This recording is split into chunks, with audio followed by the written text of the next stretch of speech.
ಮೊದಲು ನಿನಗೆ ನನ್ನ ಮೇಲಿದ್ದ ಪ್ರೀತಿ ಈಗಿಲ್ಲ. ಅದೇ ಗೊತ್ತಾಗುತ್ತೆ. ಮೊದಲು ಒಂದು ಪಾಪ ಮಾಡಿದ ತಕ್ಷಣ ಏನೋ ದೊಡ್ಡ ಮಾರಕವಾದ ಏನೋ ನಿನಗಾಗಿರೋ ಥರ ಹತ್ತು ಗೋಳಾಡ್ತಾ ಇದ್ದೆ. ಈಗ ಪಾಪದ ಜೊತೆಯಲ್ಲಿ ಫೆಲೋಶಿಪ್ ಇಟ್ಕೊಂಡು ಹಾಲೆಲೂಯ ಹಲ್ಲೆಲೂಯ ಹಾಲೆಲೂಯ ಹಲ್ಲೆಲೂಯ, ಸಾಲದಕ್ಕೆ ಡಿಲೇನೂ ಹಾಕೊಂಡು ಆಡ್ತೀವಿ ನಾವು. ಮೊದಲು ನಿನಗೆ ಯಾರು ಸಾಕಾಗಿತ್ತು? ಏಸು ಸಾಕು ನನಗೆ, ಏಸು ಸಾಕು ನನಗೆ. ಹೃದಯದಲ್ಲಿತ್ತು, ಬಾಯಲ್ಲಿರಲಿಲ್ಲ. ಈಗೆಲ್ಲಿದೆ? ಬಾಯಲ್ಲಿದೆ, ಹೃದಯದಲ್ಲಿಲ್ಲ. ಸುಣ್ಣ ಬಳಿ ಸಮಾಧಿಗಳಾಗ್ಬಿಟ್ಟಿದ್ದೀವಿ. ಈಗ ಬಾಯಲ್ಲಿ ಏಸು ಸಾಕು ನನಗೆ, ನಿನ್ನ ಬಿಟ್ಟರೆ ಯಾರೂ ಇಲ್ಲ ಏಸಪ್ಪ. ಆಗ ಬಾಯಲ್ಲಿ ಬರ್ತಾ ಇರಲಿಲ್ಲ, ಇಲ್ಲಿತ್ತು. ಈಗ ಇಲ್ಲಿಲ್ಲ, ಇಲ್ಲಿದೆ. ದೇವರ ವಾಕ್ಯಗಳು ನಮ್ಮನ್ನು ದೇವರ ದಾರಿಯಲ್ಲಿ ನಡೆಯಲು ಸಹಾಯ ಮಾಡುತ್ತೆ. ನಾವು ದೇವರ ದಾರಿಯಲ್ಲಿ ನಡಿಲಿಕ್ಕೆ ಸಾಧ್ಯವಾಗಬೇಕಾದ್ರೆ ನಮಗೆ ಆ ದೇವರ ಬೆಳಕು ಬೇಕು, ಸ್ವರ್ಗೀಯವಾದ ಒಂದು ಬೆಳಕು ಬೇಕು. ಆ ಬೆಳಕು ನಮಗೆ ದೇವರ ವಾಕ್ಯದ ಮುಖಾಂತರ ಸಿಗುತ್ತೆ. ದೇವರ ವಾಕ್ಯ ನಮಗೆ ಇಲ್ಲದೆ ಹೋದರೆ, ದೇವರ ವಾಕ್ಯವ ನಮಗೆ ಅರ್ಥ ಆಗದೆ ಹೋದರೆ ಖಂಡಿತವಾಗಲೂ ನಮ್ಮ ಜೀವನ ಕತ್ತಲೆಯಲ್ಲಿ ಹೋಗುತ್ತೆ. ಡಾರ್ಕ್ನೆಸ್, ಕತ್ತಲೆ ಅಂದರೆ ಪಾಪ. ದೇವರ ವಾಕ್ಯದ ಬೆಳಕು ನಮಗೆ ಸಿಗದೆ ಹೋದರೆ, if you are not able to see the light of God through his word, you will walk in darkness, means you will walk in sin. ದೇವರ ವಾಕ್ಯದ ಮುಖಾಂತರ ಅಥವಾ ವಾಕ್ಯ ಉಪದೇಶದ ಮುಖಾಂತರ ನಮಗೆ ಒಂದು ಆಧ್ಯಾತ್ಮಿಕ ಬೆಳಕು ಸಿಗ್ತದೆ. ಆ ಬೆಳಕು ನಮಗೆ ಸಿಗದೆ ಹೋದರೆ, ವಾಕ್ಯದಿಂದ ನಮಗೆ ಬೆಳಕು ಸಿಗದೆ ಹೋದರೆ ನಾವು ಕತ್ತಲೆಯಲ್ಲಿ ನಡಿತೀವಿ ಅಥವಾ ಪಾಪದ ಜೀವನವನ್ನು ಜೀವಿಸ್ತೀವಿ, ಯಾರೇ ಆಗಲಿ. ಆದ್ದರಿಂದ ಈ ದಿನದ ಮೊದಲನೆಯ ವಾಚನ, ಟುಡೇಸ್ ಫಸ್ಟ್ ರೀಡಿಂಗ್, ತುಂಬ ಚೆನ್ನಾಗಿದೆ. ಪವಿತ್ರಾತ್ಮರು ನಮಗೋಸ್ಕರನೇ ಇದನ್ನು ಇವತ್ತು ಇಟ್ಟಿದ್ದಾರೆ ಎಂದು ನಾವು ನಂಬೋಣ. ಆ ಒಂದು ನಂಬಿಕೆಯಲ್ಲಿ ದೇವರು ಈ ಒಂದು ವಾಚನದ ಮುಖಾಂತರ ಫಸ್ಟ್ ರೀಡಿಂಗ್ ಫಸ್ಟ್ ಸಾಮುವೇಲ್ ಚಾಪ್ಟರ್ 4 ಅಲ್ವಾ? ಸಾಮುವೇಲ್ನ ಗ್ರಂಥ, ಮೊದಲನೆಯ ಗ್ರಂಥದಲ್ಲಿ ಅಧ್ಯಾಯ 4, ಅದರಲ್ಲಿ 1ರಿಂದ 11ರವರೆಗೆ ಇರತಕ್ಕಂತಹ ವಾಕ್ಯಗಳಲ್ಲಿ ನಾವು ಧ್ಯಾನ ಮಾಡೋಣ. ಇಸ್ರಾಯೇಲ್ ಜನರಿಗೆ ನಡೆದಂತಹ ಒಂದು ದುರ್ಘಟನೆ ಏನು ಮತ್ತು ಯಾಕೆ, ಇದು ನಾವು ಧ್ಯಾನ ಮಾಡೋಣ. ಈ ವಾಚನಗಳು ಯಾರಿಗೋಸ್ಕರ ಪ್ರತಿದಿನ ಧರ್ಮಸಭೆ ನಮಗೆ ಕೊಡ್ತಾ ಇದೆ ಅಂದರೆ ನಮಗೋಸ್ಕರ.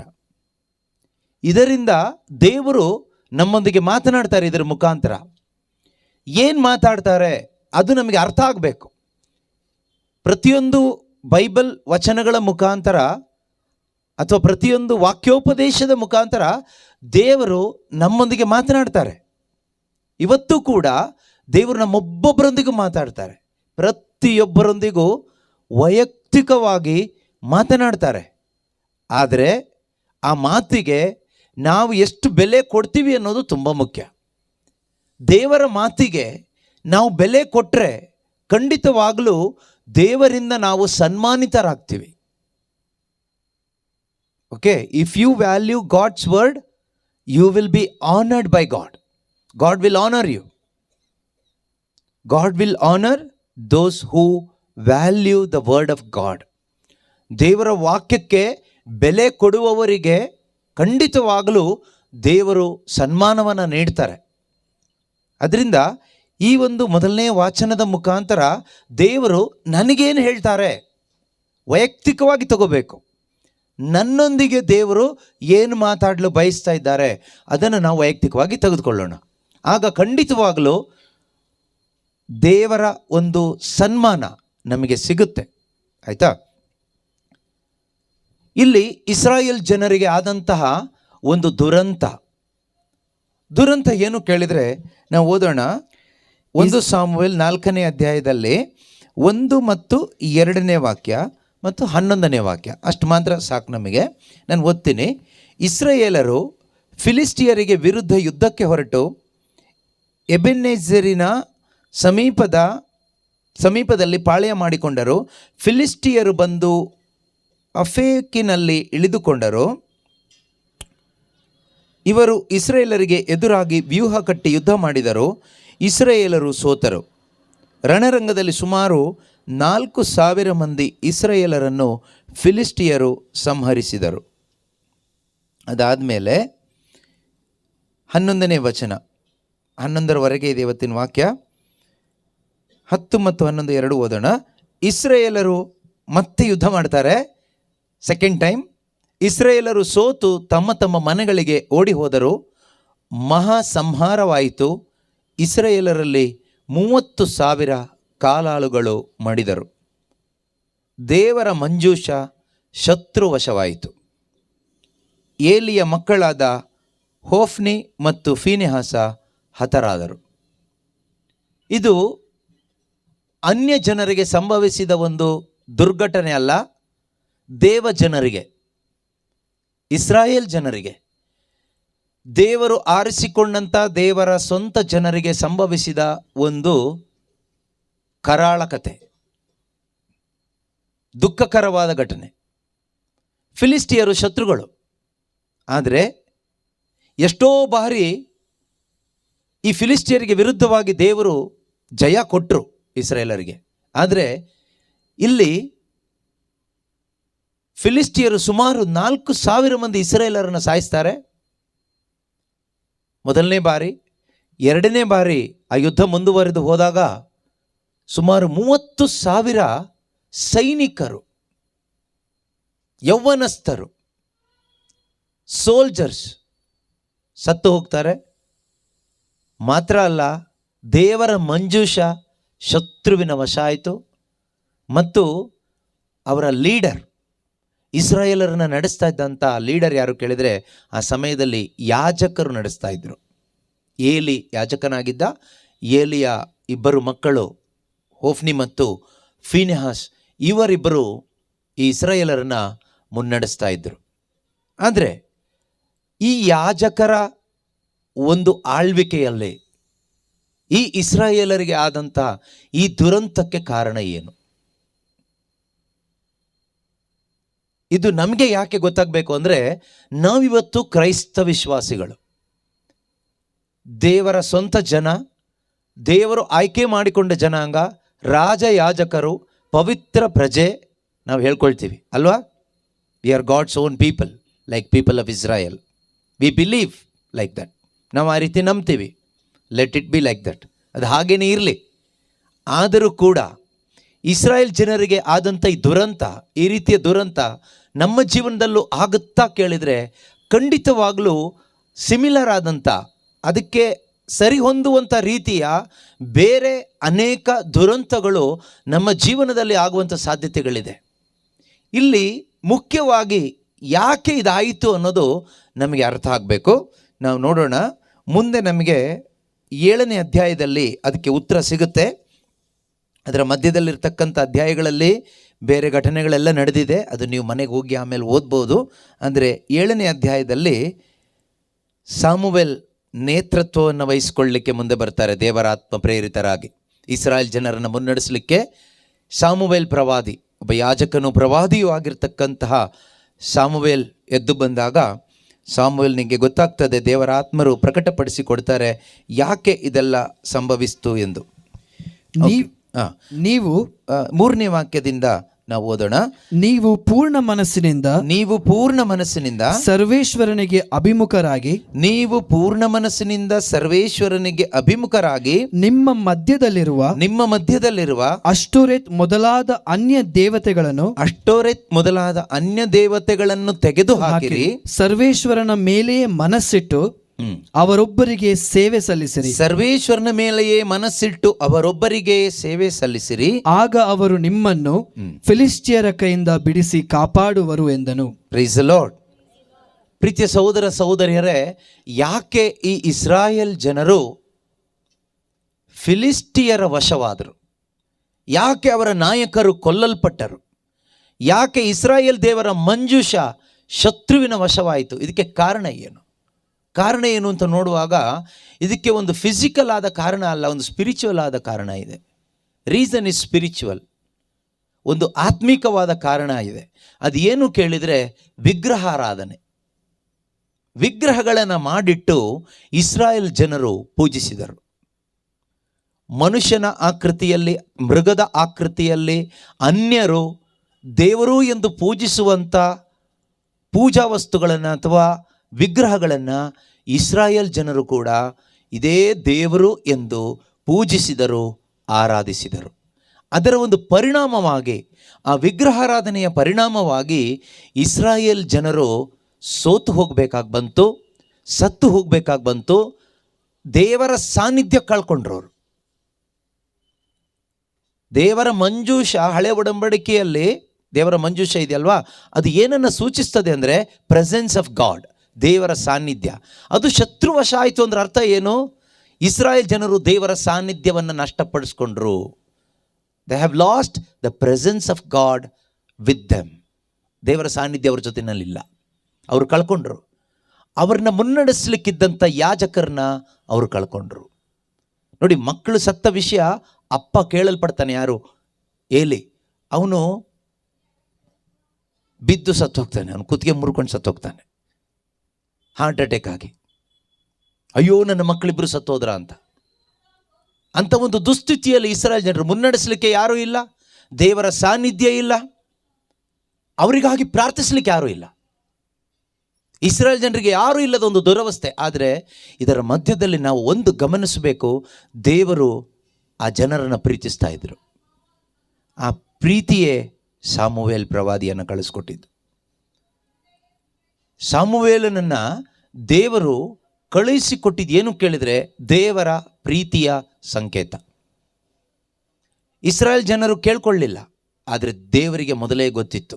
ಅದರಿಂದಾನೇ ಸಾಮುವೇಲನನ್ನು ದೇವರು ತಯಾರು ಮಾಡ್ತಾ ಇದ್ದರು. He knows end from the beginning. ಆದರೆ ಇಸ್ರಾಯೇಲ್ ಜನರು ಅದನ್ನು ಗುರುತಿಸಲಿಲ್ಲ ಅಷ್ಟೇ. ನಮಗೆ ಅರ್ಥ ಆಗಬೇಕಾಗಿರೋದಿಷ್ಟೇ, ಆ ಇಸ್ರಾಯೇಲ್ ಜನರು ದೇವರಿಗೆ ವಿರುದ್ಧವಾಗಿ ಪಾಪ ಮಾಡಿಕೊಂಡೇ ಬಂದರು, ವಿಗ್ರಹಾರಾಧನೆಗಳನ್ನ ಮಾಡಿಕೊಂಡೇ ಬಂದರು. ಇಂದು ಕ್ರೈಸ್ತರಾದ ಎಷ್ಟೋ ಜನ ಅನೇಕ ವಿಗ್ರಹಗಳನ್ನ ಇಟ್ಕೊಂಡು ಇದು ದೇವರು ಎಂದು ಪೂಜಿಸ್ತಾ, ಆರಾಧಿಸ್ತಾ, ಅದಕ್ಕೆ ಧೂಪ ಹಾಕ್ತಾ, ಅದರಲ್ಲಿ ಪ್ರಾರ್ಥಿಸ್ತಾ, ಅದರಲ್ಲಿ ಆಶ್ರಯಿಸ್ತಾ, ಮೊರೆ ಇಡ್ತಾ ಇದ್ದಾರೆ. ಆ ಇಸ್ರಾಯೇಲ್ ಜನರ ಹಾಗೆ, ಇಸ್ರಾಯೇಲ್ ಜನರ ಹಾಗೆ ಏನೂ ವ್ಯತ್ಯಾಸ ಇಲ್ಲ, ಯಾವುದೂ ವ್ಯತ್ಯಾಸ ಇಲ್ಲ. ಆದ್ದರಿಂದ ಎಷ್ಟೋ ಜನರ ಹೃದಯದಲ್ಲಿ ದೇವರ ಸಾನ್ನಿಧ್ಯ ಇಲ್ಲ.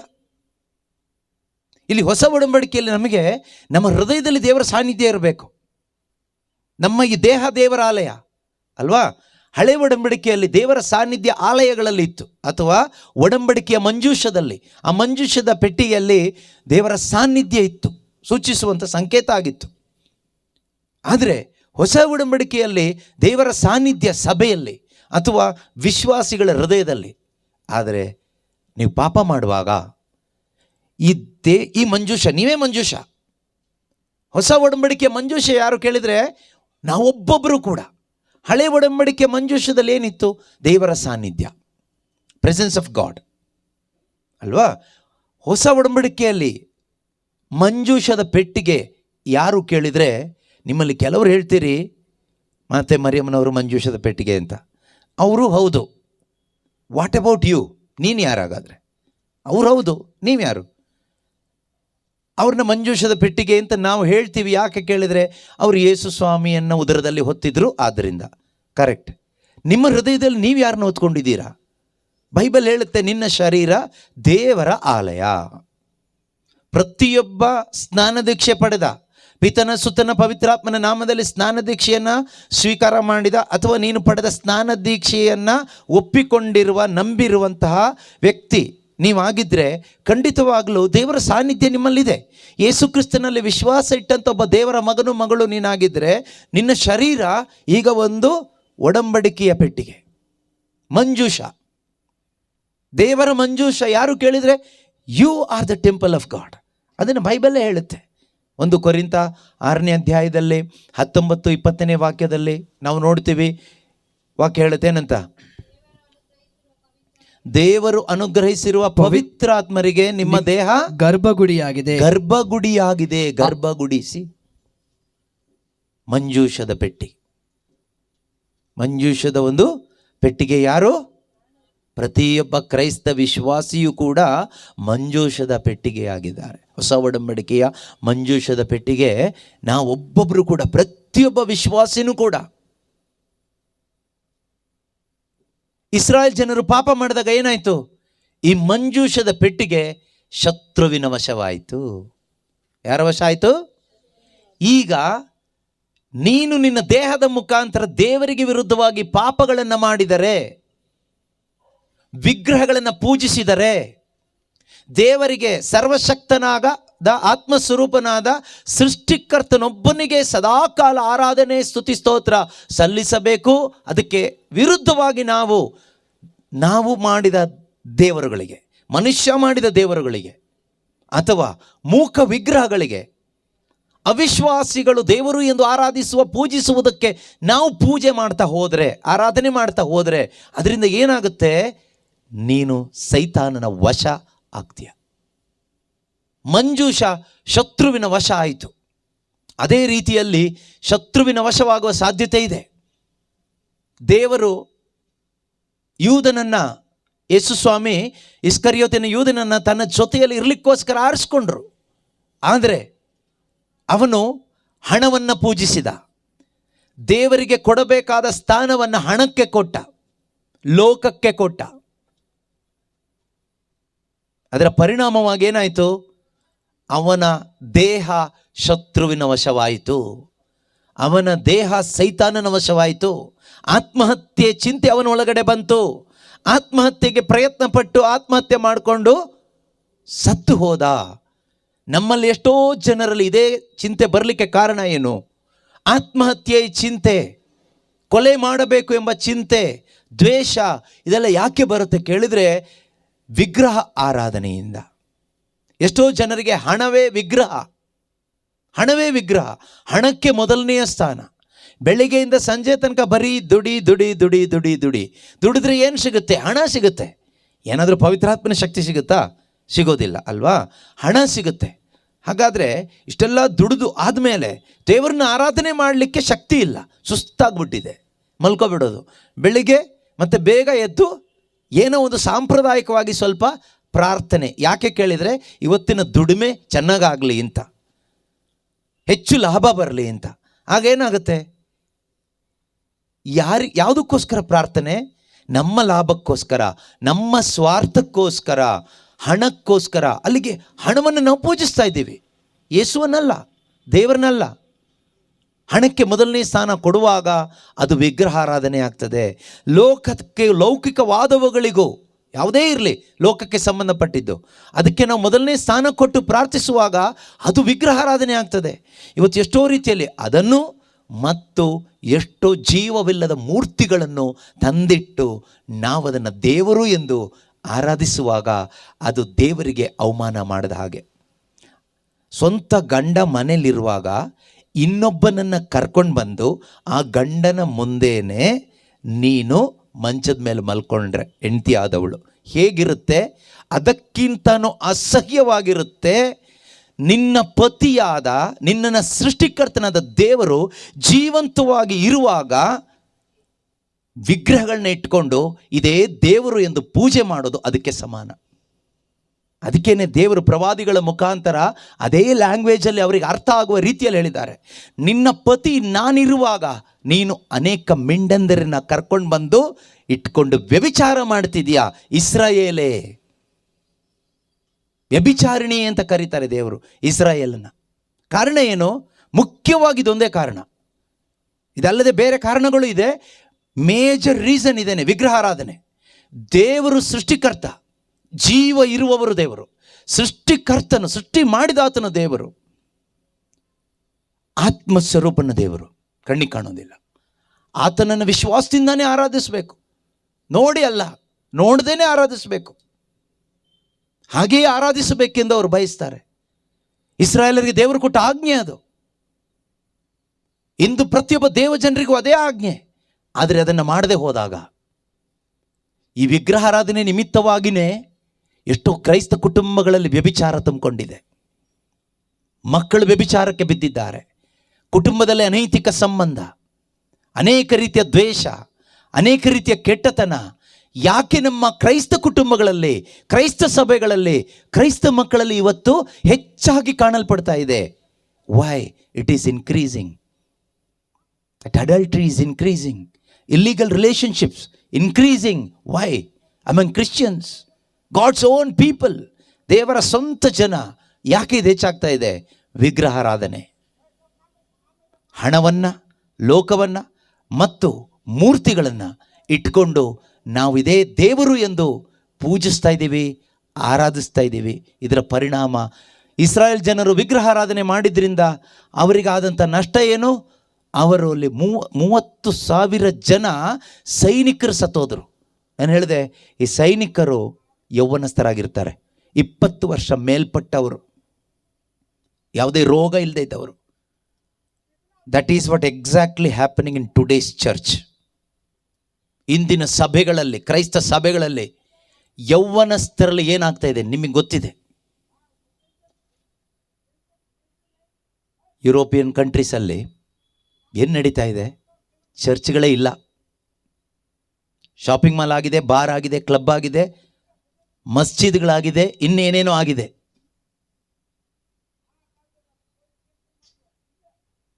ಯೌವನಸ್ಥರು ಇಲ್ಲ, ಯಾರೂ ಇಲ್ಲ, ಚರ್ಚಿಗೆ ಹೋಗ್ಲಿಕ್ಕೆ ಯಾರೂ ಇಲ್ಲ. ಬೇರೆ ಫಾರಿನ್ ಕಂಟ್ರೀಸಲ್ಲೆಲ್ಲ ನೀವು ಅಲ್ಲಿ ಇರುವವ್ರನ್ನ ವಿಚಾರಿಸಿ ನೋಡಿ, ಚರ್ಚಿಗೆ ಬರೋರು ಯಾರು ಕೇಳಿ? ವಯಸ್ಸಾದವರು, ರೋಗಿಗಳು ಮತ್ತು ಅಲ್ಪ ಸ್ವಲ್ಪ ದೈವ ಭಯ ಇರುವವರು. ಯೌವನಸ್ಥರಲ್ಲಿ ಕ್ಲಬ್, ಪಾರ್ಟಿ, ಡ್ರಗ್ಸ್ ಇದಕ್ಕೆ ಅಡಿಕ್ಟ್ ಆಗಿ ಜೀವನ ಜೀವಿಸ್ತಾ ಇದ್ದಾರೆ.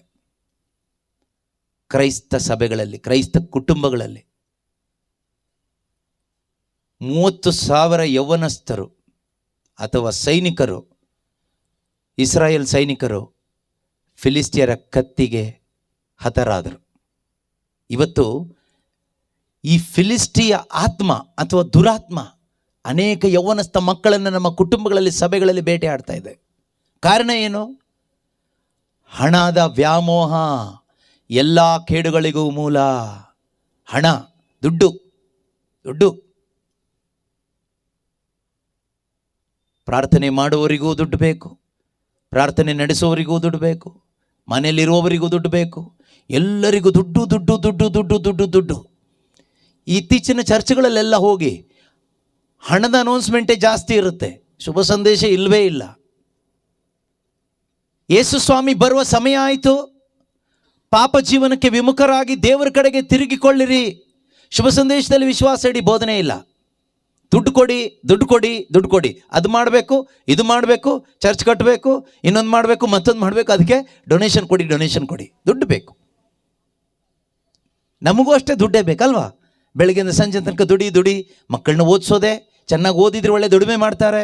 ದುಡಿ. ಎಲ್ಲಿದ್ದಾರೆ ಇವತ್ತು? ಫಿಲಿಸ್ಟಿಯರ ವಶದಲ್ಲಿದ್ದಾರೆ ಮಕ್ಕಳು. ಎಷ್ಟೋ ಯೌವನಸ್ಥ ಮಕ್ಕಳು ಈ ಫಿಲಿಸ್ಟಿಯರ ವಶದಲ್ಲಿದ್ದಾರೆ. ಬಿಡುಗಡೆ ಹೇಗೆ? ಒಂದೇ ದಾರಿ. ಅಲ್ಲಿ ಮುಂದಿನ ವಾಕ್ಯದಲ್ಲಿ ಹೇಳ್ತಾರೆ, ಸಾಮುವೇಲ್ ಏನು ಹೇಳ್ತಾರೆ? 1 ಸಾಮುವೇಲ್ 7ನೇ ಅಧ್ಯಾಯ 4ನೇ ವಾಕ್ಯ. ಹಾಗೆಯೇ ಇಸ್ರಾಯೇಲರು ಬಾಳ್ ಅಷ್ಟೊರೆತ್ ದೇವತೆಗಳನ್ನು ತೆಗೆದುಹಾಕಿ ಸರ್ವೇಶ್ವರ ಸ್ವಾಮಿಯೊಬ್ಬರಿಗೆ ಸೇವೆ ಸಲ್ಲಿಸತೊಡಗಿದರು. ಇಲ್ಲೇನು ಹೇಳ್ತಾರೆ? 3ನೇ ವಾಕ್ಯದಲ್ಲಿ ಹೇಳ್ತಾರೆ, ನೀವು ಪೂರ್ಣ ಮನಸ್ಸಿನಿಂದ ಸರ್ವೇಶ್ವರನಿಗೆ ಅಭಿಮುಖರಾಗಿ ನಿಮ್ಮ ಮಧ್ಯದಲ್ಲಿರುವ ಅಷ್ಟೋರತ್ ಮೊದಲಾದ, ಒಂದು ಮಾತ್ರ ಅಲ್ಲ, ಸುಮಾರಿದ್ದಾವೆ, ದೇವತೆಗಳನ್ನು ತೆಗೆದುಹಾಕಿರಿ. ಸರ್ವೇಶ್ವರನ ಮೇಲೆಯೇ ಮನಸ್ಸಿಟ್ಟು ಅವರೊಬ್ಬರಿಗೆ ಸೇವೆ ಸಲ್ಲಿಸಿರಿ. ಆಗ ಅವರು ನಿಮ್ಮನ್ನು ಫಿಲಿಸ್ಟಿಯರ ಕೈಯಿಂದ ಬಿಡಿಸಿ ಕಾಪಾಡುವರು. ಇದು ಸುಮ್ಮನೆ ಆಟೋಮೆಟಿಕ್ ಆಗಿ 3 ಕ್ಯಾಂಡ್ಲ್ ಅಂಟಿಸಿ ಬಂದ ತಕ್ಷಣ ಆಗೋದಿಲ್ಲ. ಎಲ್ಲೋ ಹೋಗಿ ಒಂದಿಷ್ಟು ಡೊನೇಷನ್ ಕೊಟ್ಟು ಬಂದ ತಕ್ಷಣ ದೇವರ ಸಾನ್ನಿಧ್ಯ ನಿನಗೆ ಮರಳಿ ಸಿಗೋದಿಲ್ಲ ಸಹೋದರ ಸಹೋದರಿ. ಅಥವಾ ಎಲ್ಲೋ ಹೋಗಿ ಒಂದು ಕರಿಸ್ಮ್ಯಾಟಿಕ್ ಧ್ಯಾನ ಅಟೆಂಡ್ ಮಾಡಿ ಬಂದಿದ್ದಕ್ಕೆ ದೇವರ ಸಾನ್ನಿಧ್ಯ ಸಿಗುತ್ತೆ ಅಂತ ತಿಳ್ಕೋಬೇಡಿ. ಅಥವಾ ಬೈಬಲ್ ಓದೋದ್ರಿಂದ ದೇವರ ಸಾನ್ನಿಧ್ಯ ಸಿಗುತ್ತೆ ಅಂತ ತಿಳ್ಕೊಬೇಡಿ.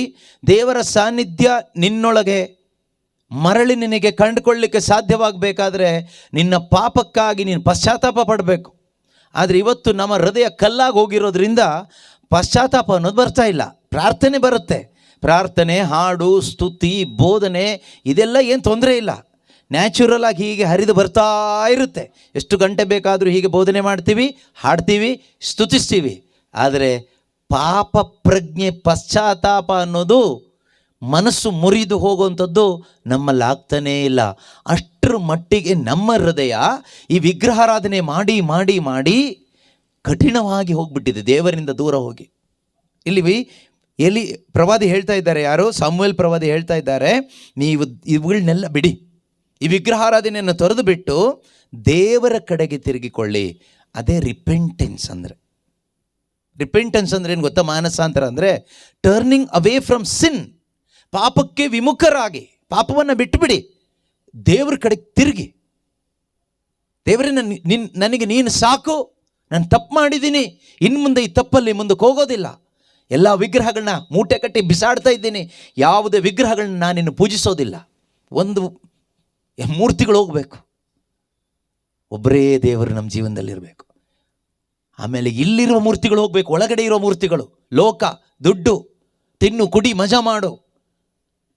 ಎಷ್ಟೋ ಜನಕ್ಕೆ ಬಿಸ್ನೆಸ್ಸೇ ಮೂರ್ತಿ, ಕೆಲ ಮಕ್ಕಳಿಗೆ ವಿದ್ಯಾಭ್ಯಾಸವೇ ಮೂರ್ತಿ. Education education education, business business business, money money money. ಇನ್ನೆಷ್ಟೋ ಜನರಿಗೆ ಬೇರೆ ಬೇರೆ ಬ್ಯೂಟಿ, ಎಂಟರ್ಟೈನ್ಮೆಂಟ್ ಎಂಟರ್ಟೈನ್ಮೆಂಟ್. ಇವತ್ತು ಎಂಟರ್ಟೈನ್ಮೆಂಟ್ ಅನ್ನೋದು ದೊಡ್ಡ ಒಂದು ವಿಗ್ರಹ ಅನೇಕರ ಒಳಗಡೆ ಅಲ್ವಾ? ಮಲಗುವಾಗಲೂ, ಏಳುವಾಗಲೂ, ಪ್ರಯಾಣ ಮಾಡುವಾಗಲೂ ಮೊಬೈಲ್ ಫೋನ್ ಮುಖಾಂತರ ಎಲ್ಲ ಬೇಕು. ಈ ಸೋಷಿಯಲ್ ಮೀಡಿಯಾದಲ್ಲಿ ಏನೆಲ್ಲ ಬರುತ್ತೋ ಎಲ್ಲ ನಮ್ಮ ಕಿವಿಗೆ ಕನೆಕ್ಟ್ ಮಾಡಿ ಇಟ್ಕೊಂಡಿರ್ತೀವಿ. ಕಣ್ಣಿಂದ ನೋಡಿ ನೋಡಿ ನೋಡಿ ಕಣ್ಣು ಹಾಳಾಗಿದೆ. ಒಡಂಬಡಿಕೆಯ ಮಂಜೂಷ, ದೇವರ ಸಾನ್ನಿಧ್ಯ ಶತ್ರುವಿನ ವಶವಾಯಿತು. ದೇವರ ಸಾನ್ನಿಧ್ಯ ಇಸ್ರಾಯೇಲರು ನಷ್ಟಪಡಿಸ್ಕೊಂಡ್ರು. ಕಾರಣ ವಿಗ್ರಹಾರಾಧನೆ. ಇಂದು ಕ್ರೈಸ್ತ ಸಭೆ, ಕ್ರೈಸ್ತ ವಿಶ್ವಾಸಿಗಳು, ಕ್ರೈಸ್ತ ಕುಟುಂಬ, ಕ್ರೈಸ್ತ ಯೌವನಸ್ಥರು ಯಾಕೆ ದೇವರ ಸಾನ್ನಿಧ್ಯ ಕಳ್ಕೊಂಡು ಬದುಕ್ತಾ ಇದ್ದೀವಿ? ಯಾಕೆ ಒಂದು ಮಿಷನರಿಗಳಾಗಿ ದೇವರಿಗಾಗಿ ಬದುಕಲಿಕ್ಕೆ ಆಗ್ತಾ ಇಲ್ಲ? ಯಾಕೆ ಶುಭ ಸಂದೇಶವನ್ನು ಸಾರಲಿಕ್ಕೆ ಬೇಕಾದ ಆಸಕ್ತಿ, ಅಭಿಷೇಕ ನಮ್ಮಲ್ಲಿಲ್ಲ? ಯಾಕೆ ಆ ಧೈರ್ಯ ನಮ್ಮಲ್ಲಿಲ್ಲ? ಒಳಗಡೆ ಪಾಪ ಇದೆ, ಒಳಗಡೆ ಸಿನ್ ಇದೆ.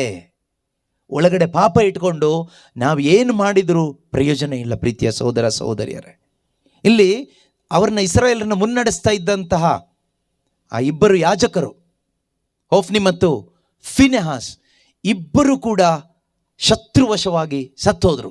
ಅದರ ಅರ್ಥ ಏನು? ನಮ್ಮನ್ನು ಮುನ್ನಡೆಸುವ ಪರಿಶುದ್ಧಾತ್ಮನ ಆ ನಡೆಸುವಿಕೆ ನಮ್ಮ ಜೀವಿತದಲ್ಲಿ ನಿಂತು ಹೋಗುತ್ತೆ. ನಾವು ಪಾಪದಲ್ಲಿ ಬದುಕ್ತಾ ಇದ್ರೆ ಅದು ಹಳೆ ಒಡಂಬಡಿಕೆ ನೆರಳು, ಆಯಿತಾ? ಹಳೆ ಒಡಂಬಡಿಕೆ ನಮಗೆ ಪಾಠ ಕಲಿಸ್ಲಿಕ್ಕಿರೋದು. ಏನಾಗುತ್ತೆ ಹೊಸ ನಮಗೋಸ್ಕರ ಇರೋದದು. ಅದು ಇಸ್ರಾಯೇಲ್ ಜನರಿಗೋಸ್ಕರ ಬರೆದಿದ್ದಲ್ಲ. ಹೊಸ ಒಡಂಬಡಿಕೆಯ ಕ್ರೈಸ್ತ ಸಭೆಗೆ, ನನಗೂ ನಿಮಗೂ ಬರೆದಿರೋದು. ನಾವು ಈ ದೇಹದ ಮುಖಾಂತರ ಪಾಪ ಜೀವಿತಗಳನ್ನು ಮಾಡಿದರೆ, ನಾವು ಸಭೆಯಾಗಿ, ಕುಟುಂಬವಾಗಿ ಅಥವಾ ಒಂಟಿಯಾಗಿ ಪಾಪ ಮಾಡಿದ್ರು, ಒಟ್ಟಾಗಿ ಸೇರಿ ಮಾಡಿದ್ರು, ಒಬ್ಬೊಬ್ಬರೇ ಮಾಡಿದ್ರು, ಪರಿಣಾಮ ಒಂದೇ. ಪರಿಣಾಮ ಇರುತ್ತೆ. ಆ ಪರಿಣಾಮ ಏನು? ಪವಿತ್ರ ಆತ್ಮನ ನಡೆಸುವಿಕೆ ನಷ್ಟ ಆಯಿತು. ಪವಿತ್ರ ಆತ್ಮನ ನಡೆಸುವಿಕೆ ಇಲ್ಲ. ಅವರು ನಡೆಸಲಿಕ್ಕೆ ಇದ್ದಂಥ ಯಾಜಕರು ಸತ್ತೋದರು. ಇಂದು ಕ್ರೈಸ್ತ ಸಭೆಗೆ ಅದೇ ದುರಂತ ಸಂಭವಿಸಿದ್ದು. ಯುರೋಪ್ ಕಂಟ್ರೀಸಿಂದ ಎಷ್ಟೋ ಜನ ಮಿಷನರಿಗಳು ಈ ಭಾರತ ದೇಶಕ್ಕೆ ಬಂದರು, ಬೇರೆ ಬೇರೆ ದೇಶಕ್ಕೆ ಹೋದರು, ಶುಭ ಸಂದೇಶವನ್ನು ಸಾರಿದರು. ಪವಿತ್ರ ಆತ್ಮ ನಡೆಸ್ತಾ ಇದ್ರು. ಆವಾಗ ಯಾವಾಗ ಮನುಷ್ಯನ ಹೃದಯ ಲೋಕ ಕಡೆಗೆ ಹೋಯ್ತೋ, ಹಣದ ಕಡೆಗೆ ಹೋಯ್ತೋ, ಅಧಿಕಾರದ ಕಡೆಗೆ ಹೋಯ್ತೋ, ಅದೇ ವಿಗ್ರಹ ಆಯಿತು. ಮಾತ್ರವಲ್ಲ, ಅನೇಕ ಮೂರ್ತಿಗಳು ಒಳಗಡೆ ಬಂತು. ಮೂರ್ತಿ ಪೂಜೆ ಜಾಸ್ತಿ ಆಗ್ತಾ ಹೋಯ್ತು. ಇದರ ಪರಿಣಾಮ ಏನಾಯಿತು?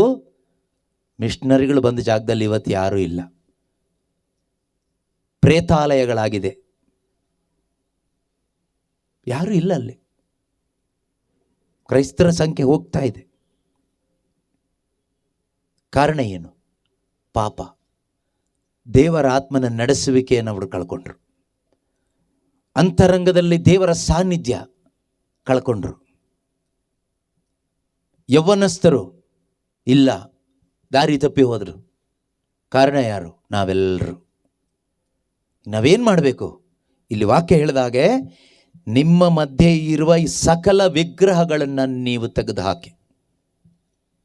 ನಾನು ನನ್ನ ಒಳಗಡೆ, ನನ್ನ ಹೃದಯದಲ್ಲಿ, ನನ್ನ ಕುಟುಂಬದಲ್ಲಿ, ನನ್ನ ಮನೆಯಲ್ಲಿ, ನನ್ನಲ್ಲಿ ಏನೆಲ್ಲ ವಿಗ್ರಹಗಳಿದೆ, ನಾನು ಯಾವುದೆಲ್ಲ ಮೂಕ ವಿಗ್ರಹಗಳನ್ನ ಪೂಜಿಸ್ತಾ ಇದ್ದೇನೆ, ನನ್ನ ಮನಸ್ಸಿನಲ್ಲಿ ಏನೆಲ್ಲ ವಿಗ್ರಹಗಳನ್ನು ಈಗ ಕೇಳಿಸ್ಕೊಂಡ ಹಾಗೆ ನಾನು ಇಟ್ಕೊಂಡಿದ್ದೀನಿ, ಅದನ್ನೆಲ್ಲ ದೇವರಾತ್ಮರು ನಮಗೆ ತಿಳಿಸ್ಕೊಟ್ಟಿದ್ದಾರೆ.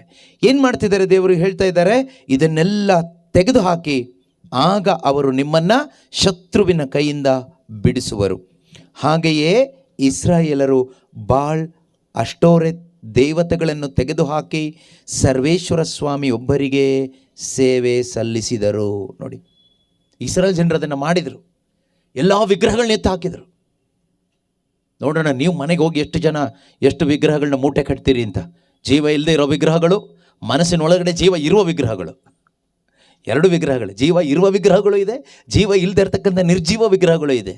ನೋಡೋಣ ಎಷ್ಟು ಜನ ಇವತ್ತಿನ ದೇವರ ವಾಕ್ಯಕ್ಕೆ ನೀವು ಬೆಲೆ ಕೊಡ್ತೀರಿ ಅಂತ.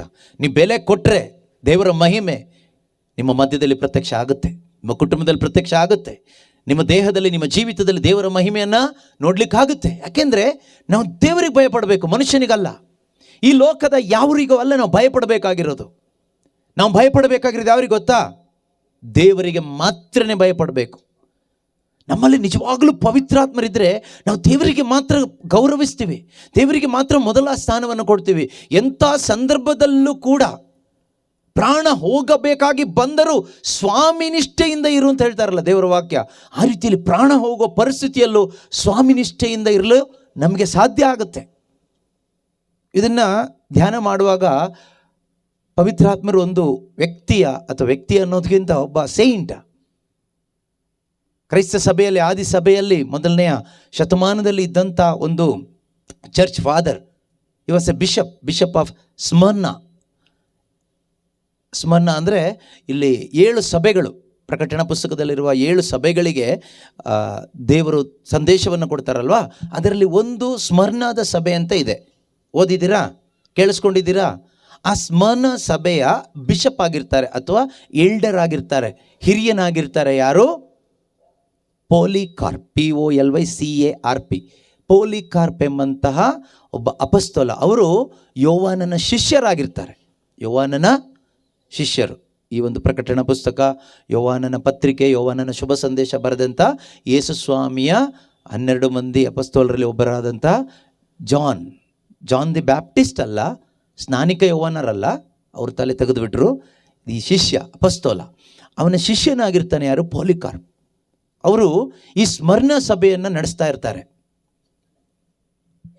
ಯಾವ ರೀತಿ ಯೌವನರು ಸುಮಾರು ಒಂದು 90+ 90 ವರ್ಷ ಅಥವಾ 100 ಹತ್ತತ್ರ ಅವರು ದೇವರ ಸಭೆಯನ್ನು ನಡೆಸಿದ್ರು, ಅದೇ ರೀತಿಯಲ್ಲಿ ಅವರ ಶಿಷ್ಯ ಕೂಡ ಸುಮಾರು 86 ವರ್ಷ he led the church of God, ದೇವರ ಸಭೆಯನ್ನು ಅವರು ಮುನ್ನಡೆಸ್ತಾರೆ. ವಿಶ್ವಾಸದಲ್ಲಿ, ಭಾಳ ವಿಶ್ವಾಸದಲ್ಲಿ.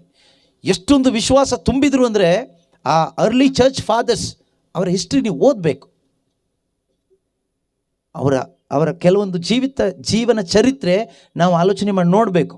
ಈ ಪೋಲಿಕಾರ್ಪ್ ಬಿಷಪ್ಪನ್ನು ಸಾಯಿಸುವಂಥ ಸಮಯದಲ್ಲಿ ಅವರೊಂದು ಆಸೆ ಪಡ್ತಾರೆ. ಅವ್ರು ತಲೆ ಕಡ್ದು ಸಾಯಿಸ್ತಾರೆ ಅಂತ ನ್ಯೂಸ್ ಬಂದಿದ್ದು ಅವರಿಗೆ. ಆದರೆ ಅವ್ರು ಆಸೆ ಪಟ್ಟಿದ್ದೇನು ಗೊತ್ತಾ? ಅವ್ರು ಹೇಳ್ತಾರೆ, ತಲೆ ಕಡಿದ್ರೆ ಬೇಗ ಸತ್ತೋಗ್ಬಿಡ್ತೀನಿ, ಬೇಗ ಜೀವ ಹೋಗ್ಬಿಡುತ್ತೆ, ನನ್ನನ್ನು ಸಾಯಿಸೋದಾದರೆ ಸುಡಬೇಕು.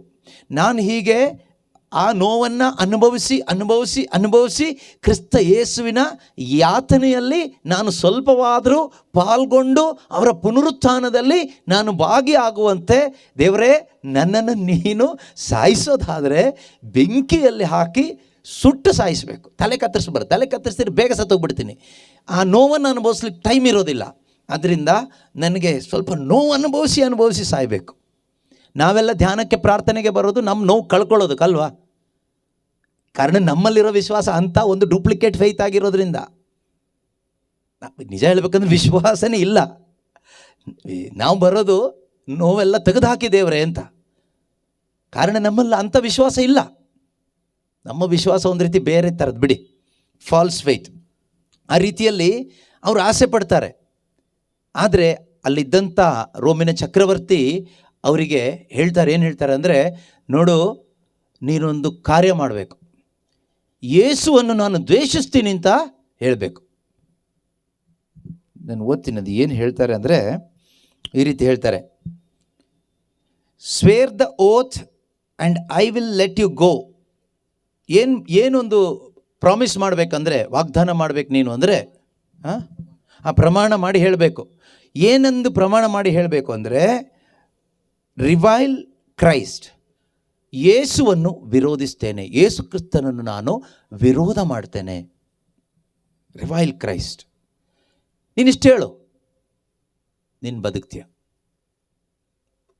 ಯಾಕೆ ಅಂದರೆ ಆ ಸಮಯದಲ್ಲಿ ರೋಮಿನಲ್ಲಿ ಅಥವಾ ರೋಮಿನ ಆಡಳಿತದಲ್ಲಿದ್ದಂಥ ಎಲ್ಲ ಸ್ಥಳದಲ್ಲಿಯೂ ಜನರು ಹೇಳಬೇಕಾಗಿತ್ತು, ಸೀಸರ್ ಈಸ್ ಲಾರ್ಡ್.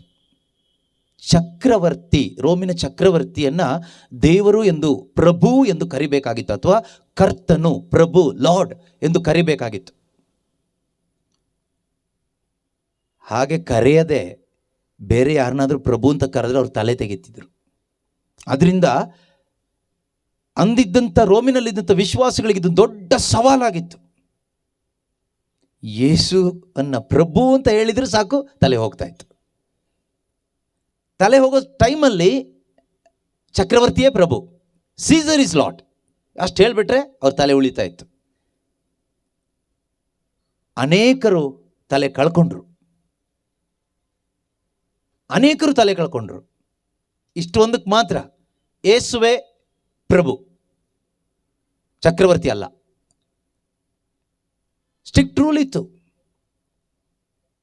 ಇಂಥ ಸಂದರ್ಭದಲ್ಲಿ ಅವರೊಂದು ಮಾತು ಹೇಳ್ತಾರೆ. ಪೋಲಿಕಾರ್ಪ್ ರಿಪ್ಲೈಡ್, 86 years, 86 ವರ್ಷಗಳು, I have been served him and he has never wronged me. How can I blaspheme my king who saved me? 86 ವರ್ಷಗಳು, 86 years ನನ್ನ ಜೀವನದಲ್ಲಿ ಅವರು ಯಾವತ್ತೂ ನನಗೆ ಒಂದು ಕೆಟ್ಟದ್ದು ಮಾಡಿಲ್ಲ. ನನ್ನ ಜೀವನದಲ್ಲಿ ಒಂದು ತಪ್ಪು ಅವ್ರು ಮಾಡಿಲ್ಲ. ಯಾರು? ಯೇಸು. ನೀನು ಯಾರನ್ನು ದ್ವೇಷಿಸ್ತೀನಿ ಅಂತ ಹೇಳ್ತಿದ್ದಿ, ಕ್ರಿಸ್ತನನ್ನು ದ್ವೇಷಿಸ್ತೀನಿ ಅಂತ ಹೇಳು ಅಂತ ಹೇಳ್ತಾ ಇದೆಯೋ, ಆ ಕ್ರಿಸ್ತ ನನ್ನ ಜೀವಿತದಲ್ಲಿ ನಾನು ದ್ವೇಷ ಮಾಡಲಿಕ್ಕೆ ಒಂದೂ ತಪ್ಪು ಮಾಡಿಲ್ಲ, ಒಂದೂ ಕೆಟ್ಟದ್ದು ಮಾಡಲಿಲ್ಲ. 86 years of my life he was faithful to me. ಆತನು ನನ್ನ ಜೀವಿತದಲ್ಲಿ ನಂಬಿಗಸ್ತನಾಗಿದ್ದ. ಈಗ ಆತನಿಗೆ ವಿರುದ್ಧವಾಗಿ ನನ್ನ ಅರಸನೂ ರಕ್ಷಕನೂ ಆದ, ನನ್ನನ್ನು ರಕ್ಷಣೆ ಮಾಡಿದ ಆ ದೇವರಿಗೆ ವಿರುದ್ಧವಾದ ಒಂದು ದೈವೋಕ್ತಿ, how can I say that? ಹೇಗೆ ಹೇಳಲಿಕ್ಕಾಗುತ್ತೆ? ನೋಡಿ, ಇಸ್ರಾಯೇಲ್ ಜನರಿಗಿಂತ ಇವರೇ ಪರವಾಗಿಲ್ಲಲ್ಲ. ಇಸ್ರಾಯೇಲ್ ಜನರು ಸಿಕ್ಕಿದ ಮೂಕ ವಿಗ್ರಹಗಳನ್ನೆಲ್ಲ ಪೂಜೆ ಮಾಡಿದ್ರು ಲಾಭಕ್ಕೋಸ್ಕರ. ದುಡ್ಡು ಸಿಗುತ್ತೆ ಇದನ್ನು ಮಾಡಿ ಅಂದರೆ ಅದು ಮಾಡ್ತಾರೆ. ಆದರೆ ಎಲ್ಲಕ್ಕಿಂತ ಮುಖ್ಯ ಒಬ್ಬ ಮನುಷ್ಯನಿಗೆ ಅವನ ಪ್ರಾಣ. ಆದರೆ ಈ ಪೋಲಿಕಾರ್ಪ್ಗೆ ಆ ರೋಮ್ ಚಕ್ರವರ್ತಿ ಬೆದರಿಕೆ ಹಾಕಿದಾಗ, ನಿನ್ನ ಪ್ರಾಣ ಉಳಿಬೇಕಾ, ನೀನು ಯೇಸುವನ್ನು ನಿರಾಕರಿಸು. ನಾವು ಯೇಸುವನ್ನು ಬಾಯಿ ಬಿಟ್ಟು ನಿರಾಕರಿಸೋದಿಲ್ಲ. ಯೇಸುಕ್ಕಿಂತ ಹೆಚ್ಚಾಗಿ ಈ ಲೋಕದಲ್ಲಿರುವ ಯಾವುದನ್ನಾಗಲಿ ನಾವು ಪ್ರೀತಿ ಮಾಡ್ತೀವಲ್ವ, ಇಷ್ಟಪಡ್ತೀವಲ್ವ, ಅದೇ ಯೇಸುವನ್ನು ನಿರಾಕರಿಸಿದ ಹಾಗೆ. ವಾಕ್ಯ ಬೇಡ, ಯೇಸುವಿನಿಂದ ಬರುವ ಎಲ್ಲ ಆಶೀರ್ವಾದಗಳು ಬೇಕು ನಮಗೆ. ಆಶೀರ್ವಾದ ಸಾಕು, ಯೇಸು ಬೇಡ. ಯೇಸು ಕೊಡುವ ನಿತ್ಯ ಜೀವ ಬೇಡ, ಪಾಪಕ್ಷಮೆ ಬೇಡ, ಪವಿತ್ರಾತ್ಮ ಬೇಡ, ಪವಿತ್ರಾತ್ಮನ ಅಭಿಷೇಕ ಬೇಡ. ಇದು ಯಾವುದು ನಮಗಿಷ್ಟ ಇಲ್ಲ.